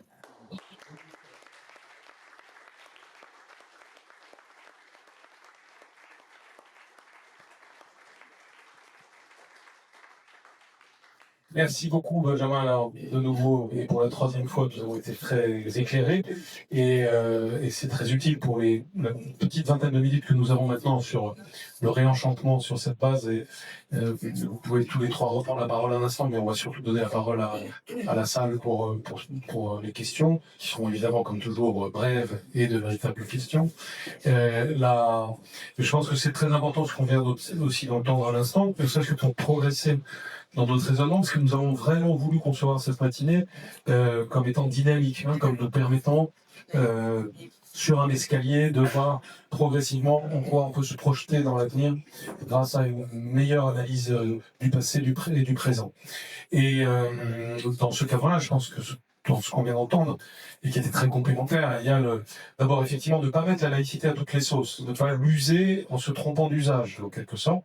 On va l'entendre dans la deuxième table ronde tout à l'heure, quand on parlera des nouveaux espaces de laïcité, ou des problèmes quant à la question religieuse, qui ne renvoie pas forcément que des sujets de laïcité, dans l'espace de l'entreprise, dans l'espace du sport, etc. Je n'anticipe pas sur ce qui va être dit à ce moment-là. Et donc cette distinction entre ce qui relève de la laïcité et ce qui relève d'autres problèmes aussi importants, mais qui doivent faire appel à des concepts différents, me semble très important, y compris pour éviter ce que Kalina a souligné fortement, c'est-à-dire entre guillemets, de griller la laïcité en lui donnant une image qui n'est pas la sienne. C'est pour ça qu'on a entendu, quand on a intitulé cette table ronde, une loi de liberté. Qu'on avait laïcité égale liberté, c'est d'abord ça qui doit passer comme message. Et puis sur la question spirituelle de façon générale, à la fois on a entendu, là aussi, dans vos voix, le besoin d'identité à l'adolescence, et c'est un sujet très important, et le besoin de spiritualité de l'être humain, et que même l'athéisme n'ignore pas, c'est de faire droit à cela, et ne pas arriver à ce que la laïcité apparaisse, comme un gourdin, deux, comme une espèce de cloche qui empêche, ce qui serait paradoxal, empêchant les aspirations métaphysiques de l'homme de s'exprimer, serait évidemment considérablement une erreur, et après on apparaît comme sec par rapport aux sectes. Et donc c'est évidemment, là cette fois-ci sur un plan plus sociologique, quelque chose qui doit nourrir notre réflexion sur le réenchantement. On va y venir pas à pas, mais tout de suite je vous redonne la parole, et puis pour ensuite lever la main pour vos questions. Excusez-moi. Trois petites choses. Alors, en ce qui concerne le port du voile, il y a la question des féministes qui se pose. Puisque, en 2004, je me souviens que Marie-Georges Buffet, Michel Perrault étaient favorables à la liberté du voile. Marie-Georges Buffet l'a regretté après. Je crois que Michel Perrault est resté sur ses positions. Donc là, il y a une question de liberté posée par une féministe. Laïcité, fil rouge de la devise de la République. Il se trouve que la demande d'ajouter laïcité à la devise a été proposée à plusieurs reprises par des députés. Ça n'a jamais été accepté et il y a des communes qui ont inscrit sur la façade de leur mairie laïcité derrière liberté, égalité, fraternité. Les préfets ont obligé effacer la laïcité et la solution qui a été trouvée pour les maires ou les conseils municipaux qui voulaient absolument écrire laïcité, ça a été en s'appuyant sur le premier arrêt du tribunal administratif qui demandait qu'on enlève laïcité parce que il y avait une conformité de lettres qui faisait que la devise se trouvait transformée. Donc maintenant, il y a des mairies qui ajoutent laïcité en faisant attention de ne pas le mettre sur la même ligne, de le mettre en dessous ou nettement décalé et avec une police de caractère qui ne correspond pas à la police des lettres de la devise. Et la troisième chose que je voulais vous dire, que la croix pose sur le front, c'est pas la peine d'aller voir un présentateur américain. Votre étudiant, c'était un catholique qui était allé à la messe du mercredi décembre. Le prêtre lui avait dit, comme à tout le monde, tu es poussière, tu retourneras en poussière. Et pour symboliser cette phrase, j'ai cassé le micro. Lui a fait une croix. Qu'il n'avait pas effacé, parce qu'effectivement, la croix, on la gardait, moi j'ai reçu une éducation très catholique, et quand on allait à la messe du mercredi décembre, ensuite on gardait la croix de cendre toute la journée sur le front. C'était ça le mystère de votre étudiant. Oui, parce que je ne voudrais pas donner l'impression d'avoir été absolument négative. En fait, j'avais deux volets de questions préparées par Élise, et évidemment, comme on est entre gens qui connaissons les grands acquis de la laïcité, il faut pas faire quand même l'économie dans la narration de tout ça, de les rappeler.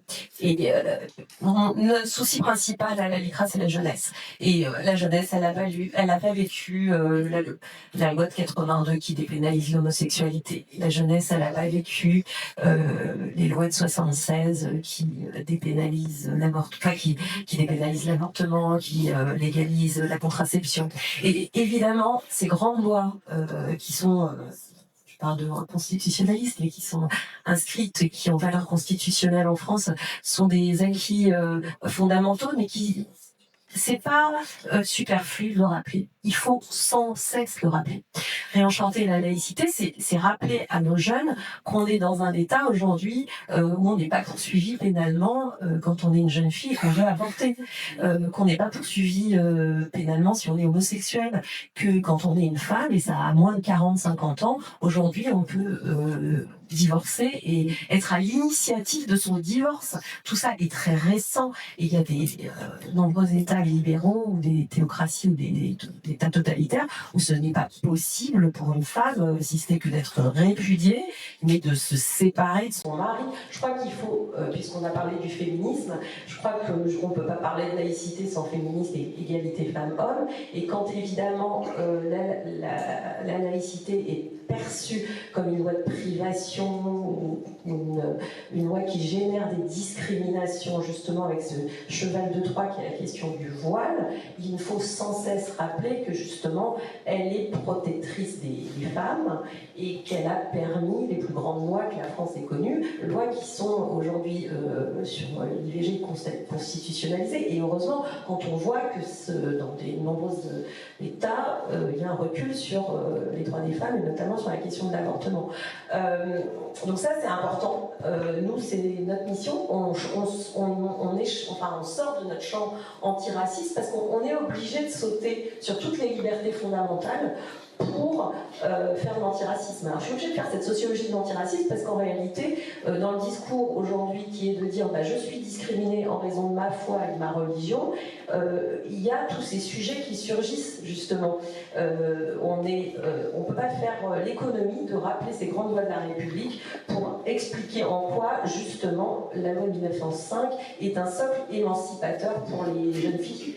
Et que c'est parce qu'on défend cette émancipation-là qu'on est d'autant plus légitime à dire le voile interdit à l'école, ce n'est pas une disposition liberticide, c'est une disposition pour t'émanciper et te permettre demain de décider librement, en conscience, de ce que tu vas faire de ta vie, de ta foi, avec les outils que notre démocratie te donne, de divorcer, d'avorter, d'accepter ou de ne pas l'accepter. Et ça, cette pédagogie-là, il faut la faire. Elle est peut-être acquise pour certaines générations, elle n'est pas pour les jeunes générations. Et puis deuxième point, très important, effectivement, la laïcité, elle peut être dévoyée par les ennemis de la laïcité qui s'en prévalent de manière opportuniste. On le sait. Et quand on défend la laïcité, il faut la défendre avec cohérence et ne pas l'instrumentaliser. J'ai en tête des exemples concrets que nous on a dans des dossiers qu'on plaide sur les questions du menu de substitution, justement, où la LICRA est parfois montée au créneau. Je pense à la ville de Beaucaire, où on a eu plein de décisions de tribunal administratif, qu'on appelle administratives, où des maires décident du jour au lendemain de supprimer des menus de substitution dans les écoles, et ça va écarter une catégorie d'élèves, les mêmes élèves qui sont travaillés par le séparatisme et qui vont crier notre religion est discriminée, on nous sort d'école, on sort nos enfants, nos filles voilées, et alors les mêmes élèves on va sortir de la cantine municipale du jour au lendemain parce qu'il n'y a plus de menu de substitution. Et l'argument de laïcité dévoyée, il est venu là dans les débats judiciaires où, non content de supprimer un avantage acquis quand on accorde un menu de substitution pour un maire, quand on décide de retirer cet avantage, il faut justifier que c'est dans l'intérêt du service, qu'on n'a plus les moyens d'avoir une cantinière qui resserre les repas. En tout cas, il faut vraiment le justifier. Et là, ce qui a été sorti par le maire de Beaucaire comme argument, c'est je le fais au nom du principe de laïcité. Alors évidemment, le juge administratif a écarté cette argumentation parce qu'elle ne tient pas la route quand il y a un avantage acquis qui est de fournir du menu de substitution. La laïcité ne peut pas venir au secours d'une pratique de supprimer cet avantage pour des motifs en réalité discriminatoires. Et là, je crois qu'il faut être intraitable sur le dévoiement de la laïcité pour justement faire cette pédagogie auprès de cette jeunesse qui est travaillée par les séparatismes. On en sait quelque chose, on a quand même un État où on a assassiné 2 professeurs de la République dans les écoles par des jeunes. Les jeunes ont l'assassinat de Samuel Paty, c'est emblématique d'une jeunesse qui passe à l'acte criminel sur ses enseignants. Donc si on ne fait pas cette pédagogie-là avec justesse sur la question de l'égalité et de la non-discrimination, en fait, il faut cheviller les deux sujets. On ne peut pas parler de laïcité sans égalité et non-discrimination. Si on ne travaille pas sur ces deux jambes, eh bien, on ne sera pas audible. Enfin, effectivement, j'ai encore en tête, si on est intraitable sur la question du voile des filles dans les écoles, et évidemment, pour des raisons, il me semble, d'égalité, enfin, voilà, l'émancipation, c'est aussi prôner nos valeurs qui sont l'égalité femmes-hommes, et là, on en débat dans les écoles, c'est le rôle des enseignants, et bien, il faut être intraitable aussi sur la laïcité et la neutralité de nos bâtiments publics, et là encore, on a des maires qui dévoient toujours les crèches dans les mairies, ça n'a rien à y faire, et là encore, le tribunal administratif a sanctionné au nom du principe de laïcité. Pas toujours, il y a des différences de jurisprudence, mais voilà, et donc là encore, il faut, cette laïcité, si on la chérit, il faut refuser qu'elle soit dévoyée, de part et d'autre. Voilà ce qu'on peut proposer pour la réenchanter, c'est refuser de la dévoyer et travailler sur la question de l'égalité, de la non-discrimination, parce que ça va ensemble. Je rappellerai juste que les jeunes les plus travaillés par ces questions de séparatisme sont ceux qui nous demandent de reconnaître leur singularité. Là encore, moi je refuse de voir germer dans la tête des jeunes que défendre la laïcité, la liberté, l'égalité, la fraternité et l'émancipation, c'est un racisme. Et là encore, la pédagogie elle doit être là. Un discours de haine, c'est un discours qui provoque à la discrimination et à la violence. C'est qui provoque à l'antisémitisme. J'ai fini. Et donc, voilà, il faut qu'on arrive à débattre sereinement sur ces deux jambes, sur ces deux terrains. Merci.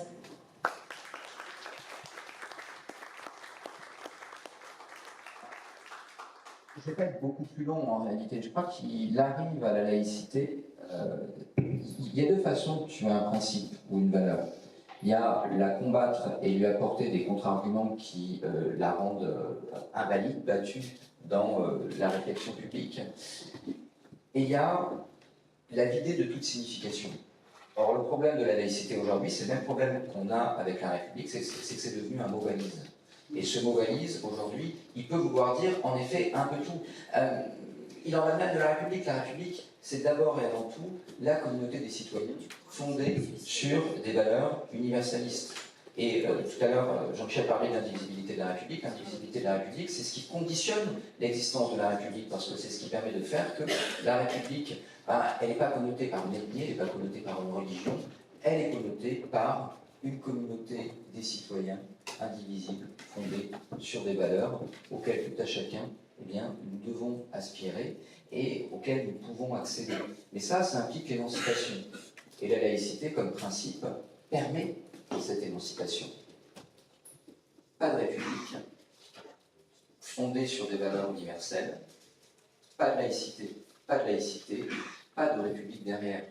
On doit être capable d'expliquer ça. Or, aujourd'hui, j'ai le sentiment qu'on a beaucoup de mal, en effet, à faire passer dans le débat public, y compris d'ailleurs auprès de certains responsables politiques qui ne vont pas jusque-là, eh bien, ce type d'idée qui, en fait, est relativement structurante. Et vous l'avez évoqué, je ne pense pas que le droit soit, les évolutions juridiques, soit le cœur nucléaire de la chose. Parce que, évidemment, la plupart du temps, on peut discuter certaines jurisprudences, mais les juges font taf. En revanche, le débat public, les responsables politiques, pas toujours. Et on a une mésinterprétation et une volonté d'attaquer ce principe. Récemment, alors l'article devrait bientôt paraître, il y a une journaliste qui m'a interrogé parce qu'elle fait un article justement sur la loi de 1905 et son truc, l'article à mon avis va être assez rigolo, c'est si on redébattait la loi de 1905 dans l'hémicycle actuel, qu'est-ce que ça donnerait? Alors, ce sera à mon avis rock'n'roll, rigolo. Je ne citerai le nom d'aucun député dont j'aimerais beaucoup entendre les discours sur la loi de 1905. Je ne sais pas si le niveau baisse à l'école, Jean-Michel, mais à l'Assemblée nationale, j'ai l'impression que depuis la loi de 1905, il s'est un peu affaissé.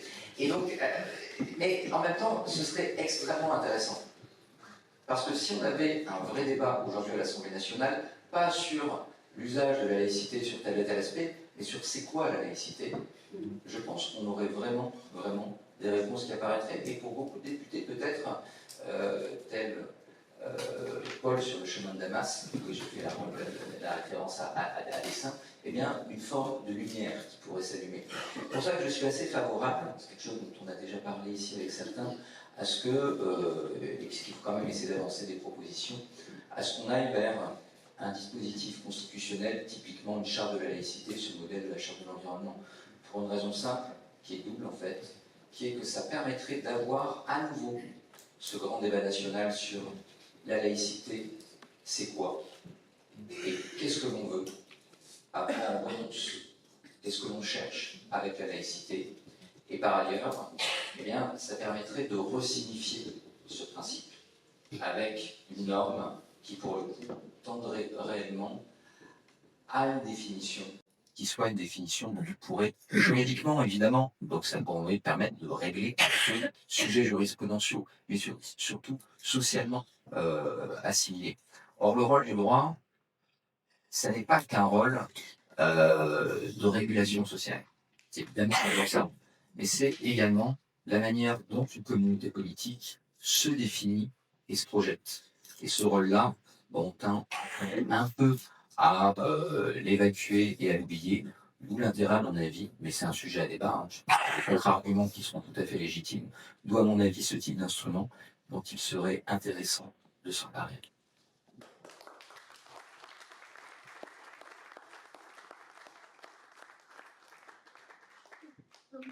Juste Oui, je pense que... ouais, celui-là. Pardon. Alors, merci. Oui, merci. Non, Marc, oui. dans les débats de 1905, en fait, il était pratiquement... Est-ce qu'il marche? Non, Le mot de laïcité qui ne figure pas dans la loi, d'ailleurs, a été très très peu prononcé dans les débats de 1905. Ça, c'était vraiment très, très spectaculaire, si l'on peut dire. Et puis, puisque vous parlez de la charte d'une charte de la laïcité qui existe déjà dans les écoles d'ailleurs, et d'une définition qu'on pourrait donner, moi il me semble qu'à la base, le grand problème quand même, c'est que personne ne s'entend sur cette définition. Pour l'État, c'est la neutralité, mais Jaurès en premier, en 1903, disait il n'y a que le néant qui soit neutre, et beaucoup plus récemment, il y a encore des déclarations, peut-être de membres du comité laïcité république, ou je crois que oui, venant de ce comité, des gens disant, mais la laïcité n'est pas une neutralité, la laïcité est un combat, parce que la liberté de conscience est toujours menacée, et qu'il faut toujours se battre pour la défendre. Donc entre ces deux options, neutralité et combat, que choisir?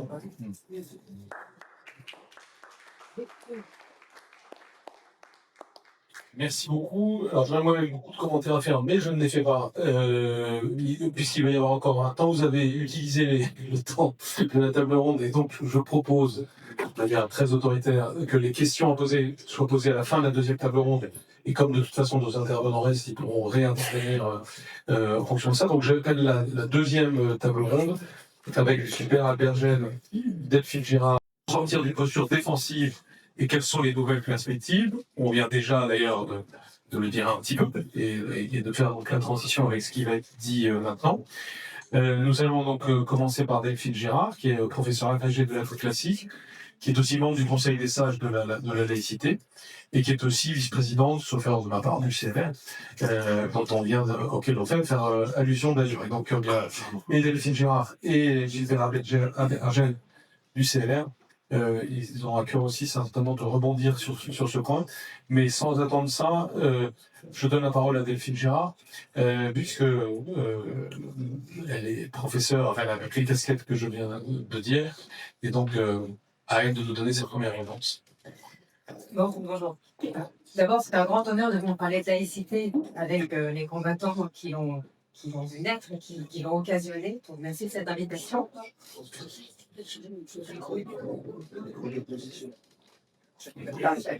Ah oui, c'est mieux. Donc merci de cette invitation. Moi, la date qui me frappe le plus, au-delà des 120 ans que nous célébrons, c'est peut-être celle des 115 ans. 115 ans, c'est le temps exact, à un mois près, qui sépare l'adoption de la loi de 1905 consacrant la séparation des églises et de l'État et l'assassinat d'un premier professeur, Samuel Paty, par un terroriste religieux qui ne supportait plus de voir l'école incarner et défendre cette laïcité. 115 ans, et donc 5 ans maintenant que un terroriste islamiste a plongé dans l'horreur tous les hussards noirs de la République qui avaient accompagné l'avènement de cette loi. Alors, nous le savons ici, hein, le haro des fanatiques sur l'école républicaine ne date pas de 2020. Et depuis l'affaire de Gray en 1989, le retour du phénomène religieux à l'école n'a de cesse de nous désarçonner. Mais enfin, pourquoi c'est sans doute parce que depuis tout ce temps, quand on repus de nos droits, nous nous sommes un petit peu assoupis et nous avons un peu baissé la garde. Et il me semble que c'est un peu l'histoire de ce réveil que nous racontent les tragédies de Samuel Paty et de Dominique Bernard. Un réveil un peu disruptif, violent, mais qui trouve sa source dans le fait que nous avons un peu oublié que rien n'est jamais acquis à l'homme, ni sa force, ni sa faiblesse, et ni ses victoires. Parce qu'à travers ces deux enseignants, il est évident que c'est l'institution scolaire pour elle-même qui était visée. Les islamistes attaquent l'école parce qu'elle est la pouponnière de notre démocratie. À travers ces deux enseignants, c'est notre modèle républicain tout entier à qui mène une guerre d'avenir, une guerre qui s'inscrit dans la durée, et que nous poursuivons, nous, contre eux, en continuant de faire court, en faisant fi de leurs injonctions et de leurs menaces. Mais à partir de ces deux assassinats, il est une question vertigineuse à laquelle je n'ai pas de réponse. Comment comprendre que la laïcité ne soit pas tout naturellement redevenue une valeur fédératrice et une identité commune pour laquelle on se bat? Pourquoi sommes-nous si peu nombreux à porter ce combat? Et surtout, plus vertigineux encore, comment se dit que les enseignants ne se soient pas massivement emparés de la cause laïque en faisant un enjeu majeur de nos politiques et un enjeu électoral fort? Alors pourquoi? Parce qu'ils ont peur, bien sûr. Mais peur de quoi? La question importe. Ce qu'il faut bien comprendre, et dont on n'a pas nécessairement conscience lorsqu'on n'est pas du milieu enseignant, c'est que les professeurs qui disent aujourd'hui s'auto-censurer sur les questions ayant trait à la religion dans la classe, rappelons-le 1 sur 2 quand même, eh bien, beaucoup redoutent moins le couteau des islamistes que le doigt pointé des lanceurs d'anathème moral qui vous font des procès en islamophobie. Et ce doigt pointé, cet anathème moral qui pèse sur vous, vous met dans un inconfort tel que naturellement, entre d'un côté le couteau des terroristes et de l'autre le doigt pointé de la gauche communautaire, qui fait censément de vous un raciste lorsqu'effectivement, comme disait Galina, vous défendez la loi 2004, eh bien vous met dans un inconfort tel que naturellement personne ne souhaite endosser le sacerdoce que constitue la défense de notre laïcité scolaire, et en particulier de la loi 2004. Et cet inconfort est pour beaucoup, plus encore que la peur du terrorisme, dans les phénomènes d'autocensure que nous observons et qui font que nous perdons jour après jour du terrain sur la défense de la laïcité à l'école. Alors, cet anathème moral, nous le connaissons tous ici, défenseurs de la laïcité, c'est l'amalgame ponteux qui, comme le disait Guéna, fait de nous essentiellement des racistes, par le truchement du terme d'islamophobie. Alors, nous connaissons tous le piège de ce syntagme, faut le dire, assez diaboliquement génial, inventé par les ennemis de la laïcité, puisque c'est un syntagme piège qui, censément, vous enjoint de respecter une religion et ses prescriptions et ses tabous, sous peine de discriminer les musulmans eux-mêmes. Et cette confusion terrible entre l'inné et l'acquis, elle est au cœur du fossé philosophique qui se creuse entre le premier rang de mes élèves et le bureau du professeur.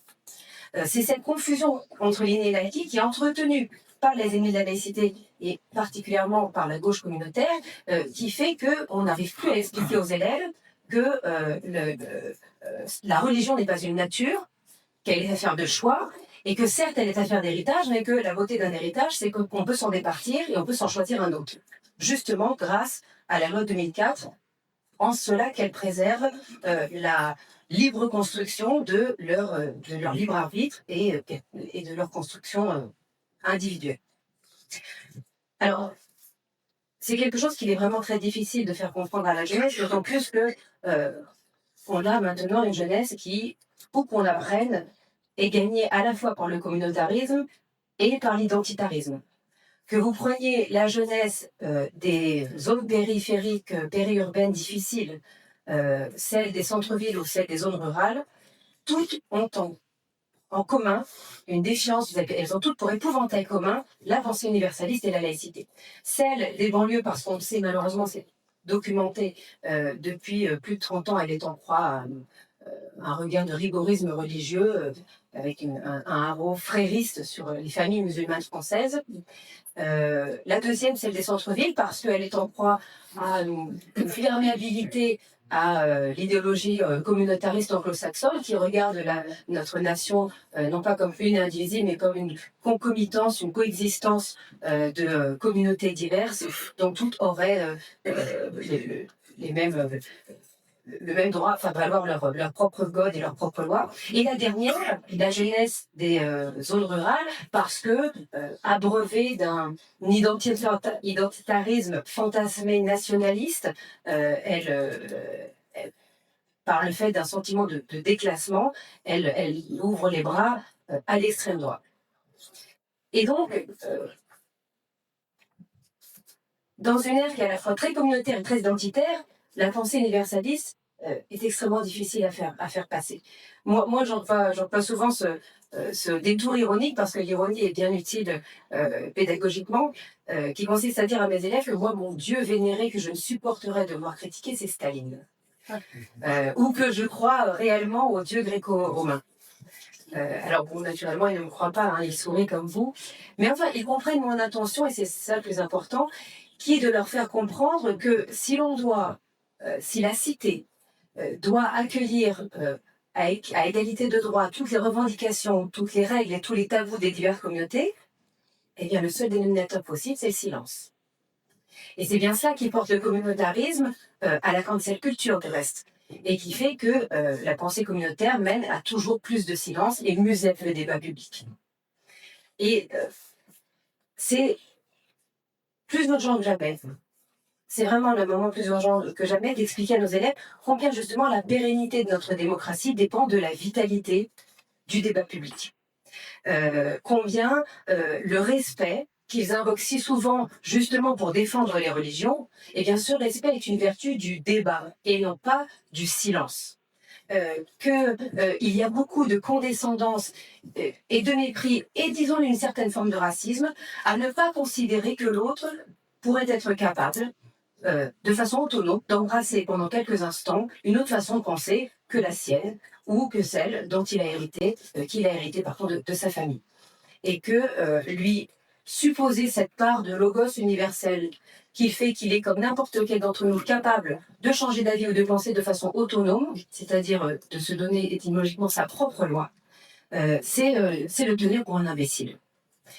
Et cette forme de paternalisme, encore une fois, qu'on trouve chez une partie de la gauche communautaire, elle est possible à faire comprendre à nos élèves. Ça leur expliquer que les respecter, c'est les croire capables de penser tout seul et pendant quelques heures, de se départir de leur déterminisme, de leurs vérités héritées, pour leur apprendre à penser par eux-mêmes, c'est quelque chose qu'ils peuvent comprendre. Ça, c'est quelque chose qu'ils peuvent comprendre. Et c'est peut-être par cette entrée qu'on réussit, je ne dis pas à faire accepter, mais du moins à faire comprendre la loi de 2004.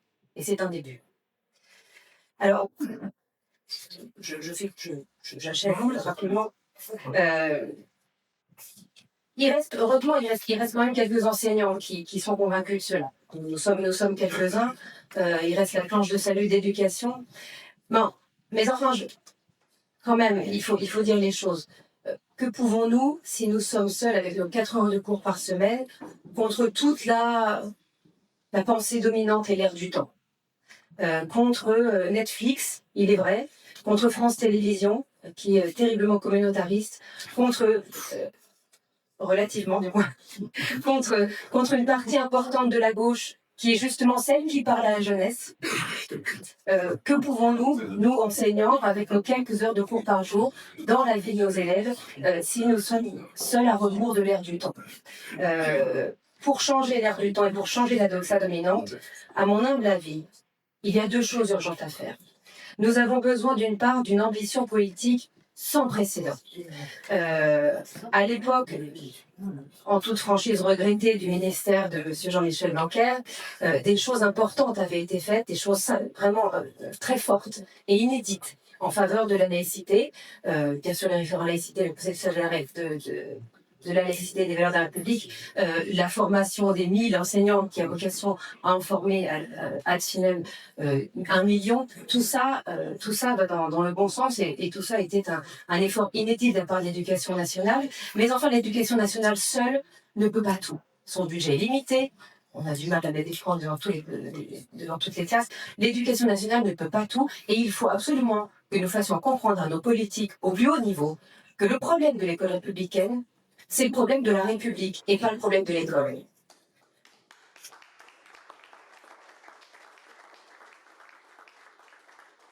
C'est le problème de la République, ça veut dire que si on laisse la seule éducation nationale porter ce fardeau, aussi volontaire soit-elle, elle ne pourra pas changer la doxa dominante, elle ne pourra pas changer l'ère du temps, elle ne pourra pas aller contre les modes américaines et canadiennes, contre le communautarisme et l'identitarisme qui montent partout en Europe et dans le monde de manière générale. On a besoin d'une ambition d'envergure nationale inédite en faveur de l'école républicaine. Nous plaidons au comité de laïcité république pour faire de la laïcité à l'école une grande cause nationale de la République.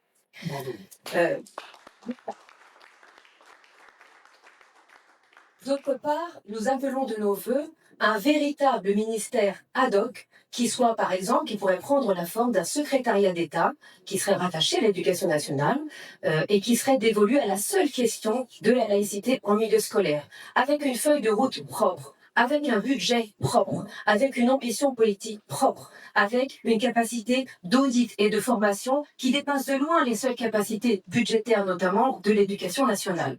Et ça serait la preuve d'un engagement très fort, symbolique et pécunier, parce qu'on a besoin des deux, au plus haut niveau de l'État, en faveur de l'école républicaine qui permettrait à tous les enseignants de prendre confiance, de penser qu'ils sont du bon côté de la barrière de l'histoire lorsqu'ils défendent l'école républicaine et qu'ils ne soient pas, comme nous sommes trop nombreux à l'être, timorés en salle des classes, à à peine oser dire qu'ils sont laïcs parce qu'ils savent qu'ils encourent l'opprobre du parti de leurs collègues.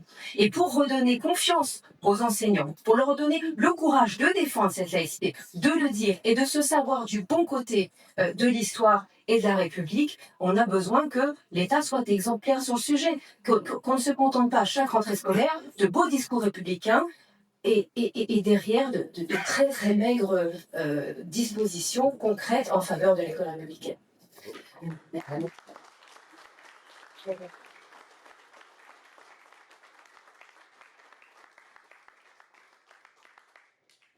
Merci beaucoup, c'est très stimulant et merci aussi de jalonner le propos de proposition, puisque il y aura un alambic de cette matinée pour avoir à la fin quelques gouttes qui seront autant de propositions qui seront de la bonne culture républicaine et c'est bien l'idée de ce que nous faisons ce matin. Donc merci de ce propos stimulant, puis bien sûr on aura des questions tout à l'heure et donc je donne la parole à Gilbert Abedolaire. Merci Jean-Michel. J'espère qu'à force de le réclamer, nous obtiendrons enfin cette grande cause nationale et la création de ce secrétariat d'État à l'éducation nationale. Alors d'abord, je voudrais dire que je suis ravi d'être ici. Cette maison qui fut la mienne pendant un temps, le temps où le Parti radical de gauche et le Parti radical au ça a duré peu de temps. On a vite divorcé. Mais il y a au moins un point sur lequel nous étions tous d'accord, c'était la défense des principes républicains et de la laïcité. Alors, le comité de laïcité de la République, vous le savez sans doute, donc il a une trentaine d'années d'existence. Il est né sous les auspices avec le regard bienveillant de Madame Elisabeth Badinter, de M. Philippe Groth, voilà, et de bien d'autres, Régis Debray. Et d'emblée, lors de sa création, il est né après les affaires des voiles. Il ne s'était pas mis en tête de défendre quelque réforme que ce soit scolaire. Après les grandes manifestations contre la loi Savary, le paysage laïque semblait s'être apaisé. Voilà, on avait accepté plus ou moins que les deux systèmes puissent continuer à coexister, même si ça peut générer quelques tensions. Et puis, la fin de la du pacte de non-visibilité des appartenances religieuses dans l'espace public avec les femmes voix ont généré la création du comité des citoyens. Et donc, d'emblée, ce comité est un comité de militants, c'est-à-dire qui s'est empressé de s'inscrire dans, comme vous le disiez, une laïcité de combat. Ça aligne la laïcité n'est pas une opinion, c'est la liberté d'en avoir une. Et nous pensions que cette laïcité devait être défendue parce qu'elle était attaquée de toutes parts. Le sport. Le sport, aujourd'hui, constitue pour nous l'un des terrains favorisés par l'entrisme islamique et terrain sur lequel nous sommes le plus fragiles. Lorsque la ministre des Sports, Madame Amélie Oudéa-Castéra, a pris ses fonctions, nous avons souhaité la rencontrer avec notre ami Médéric Chapiteau, qui est membre du Conseil des sages de la laïcité, je crois qu'un appui avec nous. Nous avons rencontré une ministre des Sports à laquelle que nous souhaitions éveiller justement cette dimension gravissime, selon nous, de tentative de séparatisme au travers de la pratique du sport. Et nous avons tous été surpris de constater qu'elle ne savait rien. Que succédant à Madame Marcignano, eh ben non, son cabinet ne lui remontait aucune information. Les exemples que nous lui apportions, qui étaient des exemples frappants, exemple, un match de foot, la mosquée de Trarn contre la mosquée d'Ivry. Ça, ce sont des manifestations de séparatisme pour qui elle ne savait pas. Elle a par la suite pris la mesure des choses. Elle a rencontré Médéric, je crois, plusieurs reprises, et elle a pris un certain nombre de décisions qui ont été probablement sans effet pour voir. Eh bien, parce que sur le terrain, les choses sont très compliquées. Bien qu'on ait pu se prévaloir de cette victoire donc remportée par la Ligue du droit international des femmes contre les hijabeuses, vous vous en souvenez, qui contestait cet article de la fédération du réglementaire c'était les statuts de la Fédération française de football qui interdisait le port du voile dans les compétitions. Les hijabeuses étaient attaquées, et Frédéric Thiriez, avec la Ligue internationale, du droit international, avait donc renvoyé dans leur lutte les hijabeuses, et elles avaient aussi perdu en appel. Malgré cela, eh bien, nous avons tous les jours des remontées d'informations qui attestent de l'inefficacité, en quelque sorte, des initiatives que nous faisons, que le monde sportif fait pour essayer de faire valoir. Alors, on ne parle pas d'incidence, dans ce monde, on parle de neutralité. Je vous donne quelques exemples. Il y a un certain nombre de centres de formation, football, qui engagent les gamins, lesquels rêvent tous d'être Mbappé un jour, ou qui vous voulez, et qui vivent en internat, et qui, lors de leur formation, souhaitent bénéficier de régimes particuliers, halal ou autres, ou bien d'avoir des horaires leur permettant de faire leur prière. Une personne dont je suis assez proche me signale à chaque fois ces cas. Régulièrement, je leur vois au Conseil des sages de la laïcité qui avait publié donc justement un guide pour gérer ce genre de situation. Voilà, c'est toujours Michel Blanquer. Alors, la personne qui reçoit les appels téléphoniques s'appelle Alain Sexy, qui est là. Il donne des conseils, on applique les conseils, et en retour, qu'est-ce que nous avons? Eh bien, nous avons des éducateurs qui disent, mais attendez, si on leur impose aux filles de ne pas porter le voile dans les compétitions, aux garçons, si on les empêche de manger halal, on va perdre des ressources sportives. Voilà. Et de ce fait, ces éducateurs sportifs qui sont normalement censés faire passer, au travers des valeurs du sport, de sa neutralité, cet espace éducatif de formation à la liberté, eh bien, eux-mêmes renoncent. C'est le premier obstacle que nous rencontrons. Aujourd'hui, vous le savez, il y a un certain nombre de fédérations. La Fédération française de football est tout à fait minoritaire dans sa position. L'ensemble des autres fédérations considèrent que le port du voile n'est absolument pas, dans les compétitions, n'est absolument pas un obstacle. Médéric prend souvent l'exemple de cette gamine qui, en activité de plein air, va jouer au hand dans son lycée. Elle ne porte pas, bien sûr, le voile. Et à 17h, elle va dans son club sportif et elle porte le voile. Il y a une sorte de situations complètement incompréhensibles par les gamins qui nous le renvoient, qui nous disent, mais attendez, c'est quoi votre laïcité, c'est quoi votre truc? Ici, on l'interdit, là-bas, on nous l'autorise. Et c'est vrai que lorsque nous lorsque nous prenons quelques initiatives auprès des jeunes publics pour leur expliquer que la neutralité, c'est la bienveillance, etc., c'est pas la sanction, ils n'y arrivent pas. Ils n'y arrivent pas, ils ne peuvent pas l'entendre. Lorsque nous organisons régulièrement des rencontres avec des jeunes gens de lycée, notamment dans la ville de Ferney-Voltaire, et le matin qui précède le colloque, nous avons une rencontre avec des gamins de terminale ou autres. La dernière, pardon, monsieur Sexy, Le gamin de terminale, non. monsieur Sexy discute. En terminale, on est parfois très gamin. Oui, et donc nous avons beaucoup de difficultés à faire passer ce discours sur la laïcité bienveillante, sur la laïcité émancipatrice. Je racontais l'autre jour que pour essayer de les sensibiliser à cette question-là, il y a un an, je crois, je leur avais projeté le film de l'intervention de Madame Avlos Chalmani. Je ne sais pas si vous l'avez vu, un film remarquable de défense de la laïcité. J'espérais provoquer en eux une réaction salutaire. Là, oui, c'est bien. Sur fond des verrous, ils ont dit, monsieur, c'est raciste, vous me racontez. Donc, sur les terrains de sport, c'est exactement la même chose. Outre le fait qu'un certain nombre de fédérations ne s'inscrivent pas dans la dynamique impulsée par la Fédération française de foot, qui autorise, outre le fait que beaucoup de clubs, de disciplines sportives sont l'objet d'entrisme manifeste. Il y a plusieurs rapports de la sécurité intérieure qui le disent. Dans les sports de combat, dans un premier temps, le foot maintenant et le futsal sont vraiment des lieux où le séparatisme est promu, tout simplement. Hein. Pardon. Et le MMA, bien sûr, et le MMA aussi, même avant le foot. Donc, aujourd'hui, lorsque l'on nous pose la question de savoir mais comment en sortir, puisque cette table ronde, c'est pour trouver des solutions. Moi, je n'ai qu'une seule réponse, c'est la loi. C'est la loi. Alors, c'est vrai que la loi peut avoir un caractère coercitif parfois, mais regardons les effets de la loi 2004. On fait disparaître les situations conflictuelles dues au progressisme. Regardons la décision qui a été prise par Gabriel Attal lorsqu'il était ministre de l'Éducation nationale sous sa bagarre, ça a réglé les choses. L'extension de la loi de 2004 au secteur sportif, associatif, quand c'est ce secteur est délégataire de service public, pour moi, pourrait être une initiative heureuse. Je sais qu'il y a un projet de loi, il y a bien plusieurs projets de loi. Je regrette d'avoir... J'ai constaté que les signataires de cette proposition de loi, on retrouve tous les parlementaires du Rassemblement national. Voilà, ça c'est un fousinage qui est un peu gênant. Par contre, il y a eu une autre proposition de loi, je crois, au Sénat, qui a eu beaucoup de mal à passer.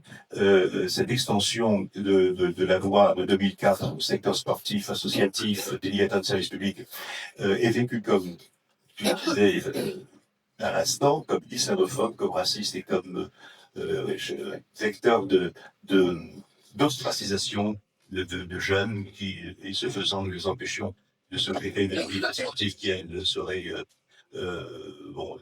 civilisatrice en quelque sorte, qui leur permettrait de s'intégrer dans un milieu de cycle complet, de rencontrer la différence et finalement d'apprendre le respect de la loi. Il y a aujourd'hui un certain nombre d'associations qui essayent d'inscrire dans leur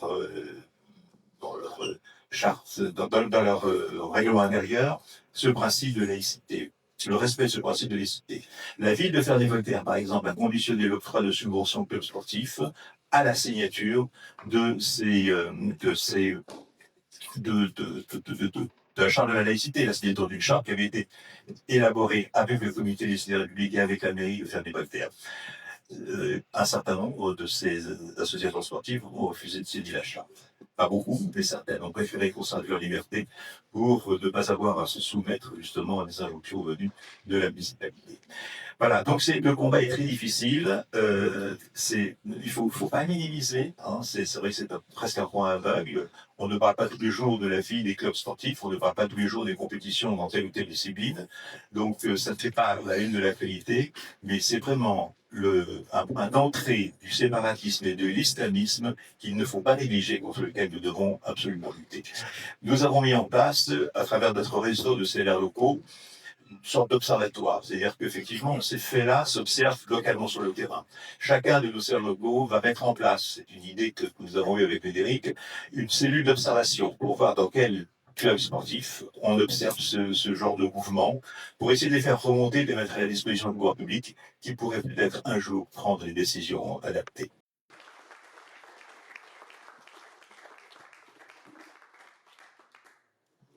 Oui, voilà, je vous conseille. Hein.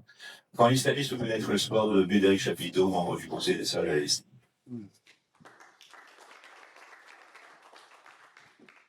Merci beaucoup et merci de rendre hommage aussi effectivement à Bédéric Chapiteau qui a fait un travail merveilleux dans le cadre du Conseil des salles. Nous allons, et c'est très important au travers de Cap du Sport, d'entrer ainsi dans cette partie du débat qui porte sur la société, parce que ça a été très bien dit aussi par David Gérard tout à l'heure, c'est-à-dire que l'éducation nationale, c'est une chose, c'est fondamental, c'est patriciel, mais elle subit beaucoup, elle ne peut pas, tout faire, ni subir un environnement qui, à la fin, comme dans l'exemple qu'on a vu tout à l'heure, fait que les élèves prennent, disons, de mauvaises habitudes à l'extérieur. Et donc, c'est une réflexion sur les espaces de la laïcité, en gardant en tête aussi ce qu'on a dit tout à l'heure, c'est-à-dire que, attention de ne pas mettre derrière la laïcité tout, mais en tout cas les espaces de la laïcité et du sécularisme, du respect de l'ordre public, enfin une série de sujets qui se posent et qui ont trait à la fois à la neutralité, à éviter le prosélytisme dans notre société aussi de manière qui atteigne nos libertés. Et donc, dans ces espaces, il y a aussi l'entreprise.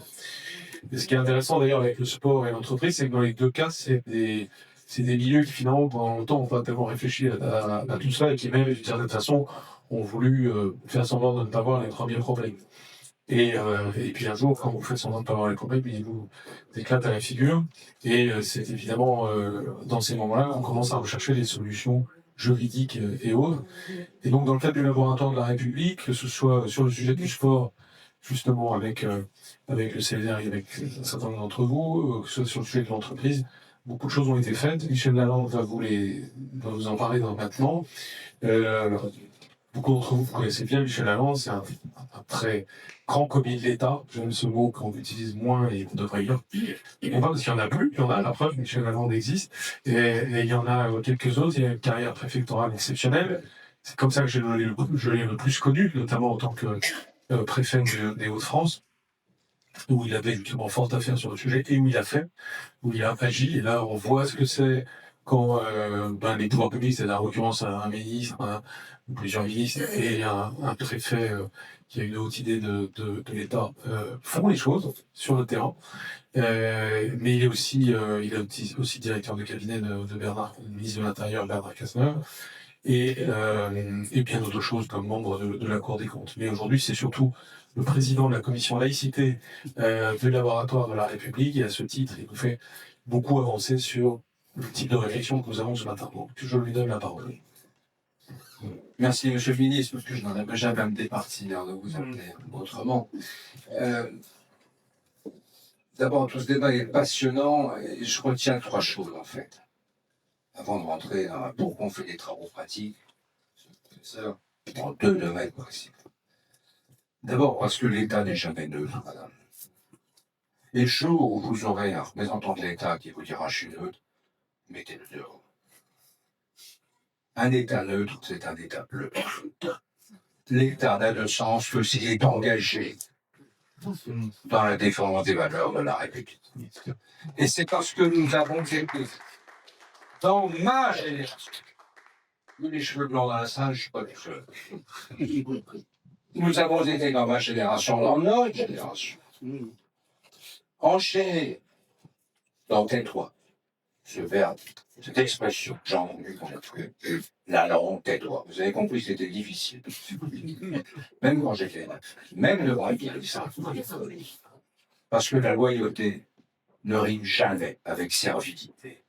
Et pour toutes ces raisons, pendant 25, 30 ans, 40 ans, les atteintes à la laïcité ont été légion. Qui en a parlé? Je vous écoute. Qui? Personne. En 1989, à Creil, quelques-uns, toi et quelques-uns, mais très peu. Premier sujet, le mal endémique d'un État neutre, c'est un État qui se tait. Et l'État ne doit jamais se taire. Pourquoi? Parce qu'il est confronté tous les jours dans des domaines les plus divers. L'éducation, l'économie, l'intérieur et ce encore. Il est soumis à des défis, à des difficultés, à des problèmes. Imaginons que nous fassions de la médecine comme on fait de l'action publique, on aurait des taux de mortalité du Moyen-Âge. Ben moi, je suis pour des politiques d'observation. On est payé pour ça, assez mal quand on est fonctionnaire, quoi qu'on en dise, pour observer, analyser, conclure et définir des plans d'action. Vous croyez qu'en 1905, quand ils ont voté la loi sur la séparation des églises et de l'État, pour quelqu'un qui était l'équivalent d'un inspecteur d'académie, qui était l'équivalent d'un préfet, vous croyez que c'était facile à mettre en place? Il a fallu des décennies pour y arriver. Relisez les archives des départements du Cher, des Deux-Sèvres, allez-y, mais franchement c'est passionnant. Là, les débats absolument incroyables qu'il pouvait y avoir. Certes, le débat était clos à l'Assemblée nationale. Et dans les territoires, le débat continue. Il a tellement continué qu'aujourd'hui, quand vous êtes nommé préfet là où il y a Lourdes, on vous dit attention, hein, les cortèges religieux à Lourdes, faut traiter ça avec le doigté de l'obstétricien. Et donc, vous êtes à Vierzon ou à Vesoul, à Châtelet. Alors là, vous avez bien sûr la force de la République qui est beaucoup plus importante. Normal. Le terrain, la spécificité, la particularité, l'histoire, la vieille histoire de ce pays qui ressurgit et qui vous apporte, comme dans une toile impressionniste finalement, un ensemble de couleurs qui vous oblige à considérer que l'unité, elle n'est pas dans la diversité. Mais l'unité, elle admet, pour être effective, des nuances qui vous obligent à avancer ensemble. Ça, c'est un premier volet. Mais franchement, un État engagé dans la défense des valeurs républicaines et une autorité politique dont le métier, c'est en effet de projeter ces valeurs républicaines dans le temps. Oui, un grand débat à l'Assemblée ou au Sénat, où vous voulez, sur la laïcité, parce que je pense que le regard qu'on en aura aujourd'hui sera nécessairement différent du regard qu'on en avait il y a 40 ans ou il y a 70 ans, sans pour autant remettre en cause, bien sûr, ce principe dans sa portée fondatrice. La deuxième chose sur laquelle je voulais m'arrêter, c'est que c'est précisément le fait que la laïcité, c'est une bataille. Et comme toutes les batailles, elles se déroulent parfois sur des champs dont on n'a pas idée. Alors, il y a eu le sport, j'y reviens pas, parce que Médéric, c'est un chapiteau du copain que j'ai connu dans des époques couvertes par le secret défense. Non, je les évoquerai pas. Mais en tout cas, c'est effectivement comme moi un moine soldat de la République, et on est très engagé dans le laboratoire de la République sur la question de la laïcité du sport. C'est un sujet majeur. D'ailleurs, laïcité ou neutralité? Pas la même chose. Mais ça mérite d'être regardé un peu de près. Parce qu'après tout, ce qui est vrai dans le sport de l'éducation nationale, comment ça se décline dans l'association sportive locale, quand c'est une association d'origine religieuse, et Dieu sait s'il y en a, enfin, le catholicisme a beaucoup apporté dans le domaine du sport, personne ne peut le nier, bon, ou des associations de caractère privé, résultat d'une entreprise, etc. Dieu sait s'il y en eut également. Bon, en tout cas, ça mérite d'être regardé un peu de près pour éviter que l'on brise le cristal dans lequel on essaie de ciseler notre action. Et puis, il y a le terrain de l'entreprise.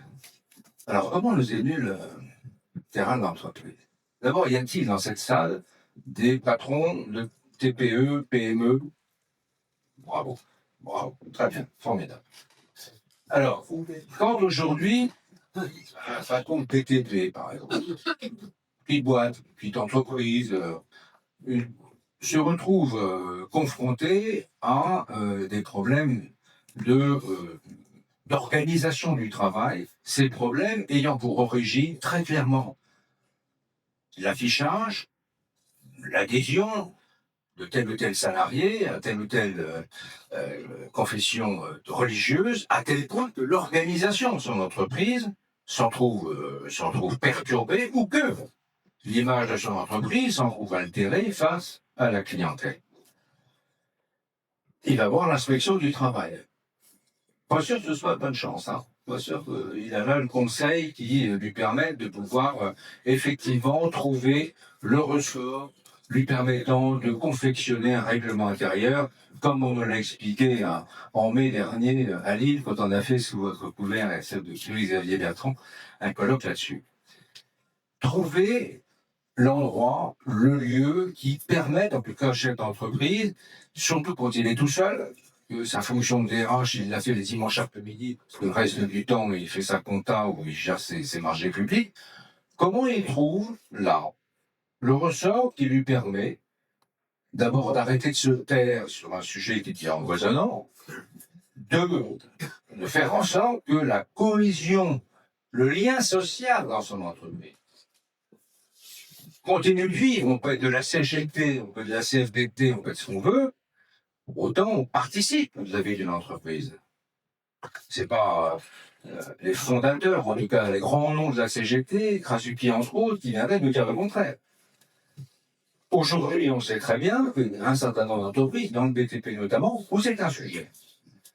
Il en va de ça, comment dans tes évites face aux problèmes sociaux que j'évoquais tout à l'heure, comment on offre à des entreprises, à des chefs d'entreprise, à des syndicalistes, la possibilité de nourrir une réflexion qui les conduira à organiser finalement la neutralité dans le milieu professionnel.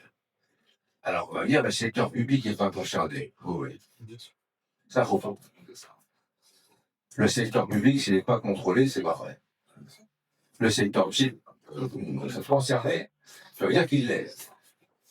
Tout à l'heure, on a parlé beaucoup de l'engagement de l'État. Vous l'avez dit, il faudra un secrétaire d'État, etc.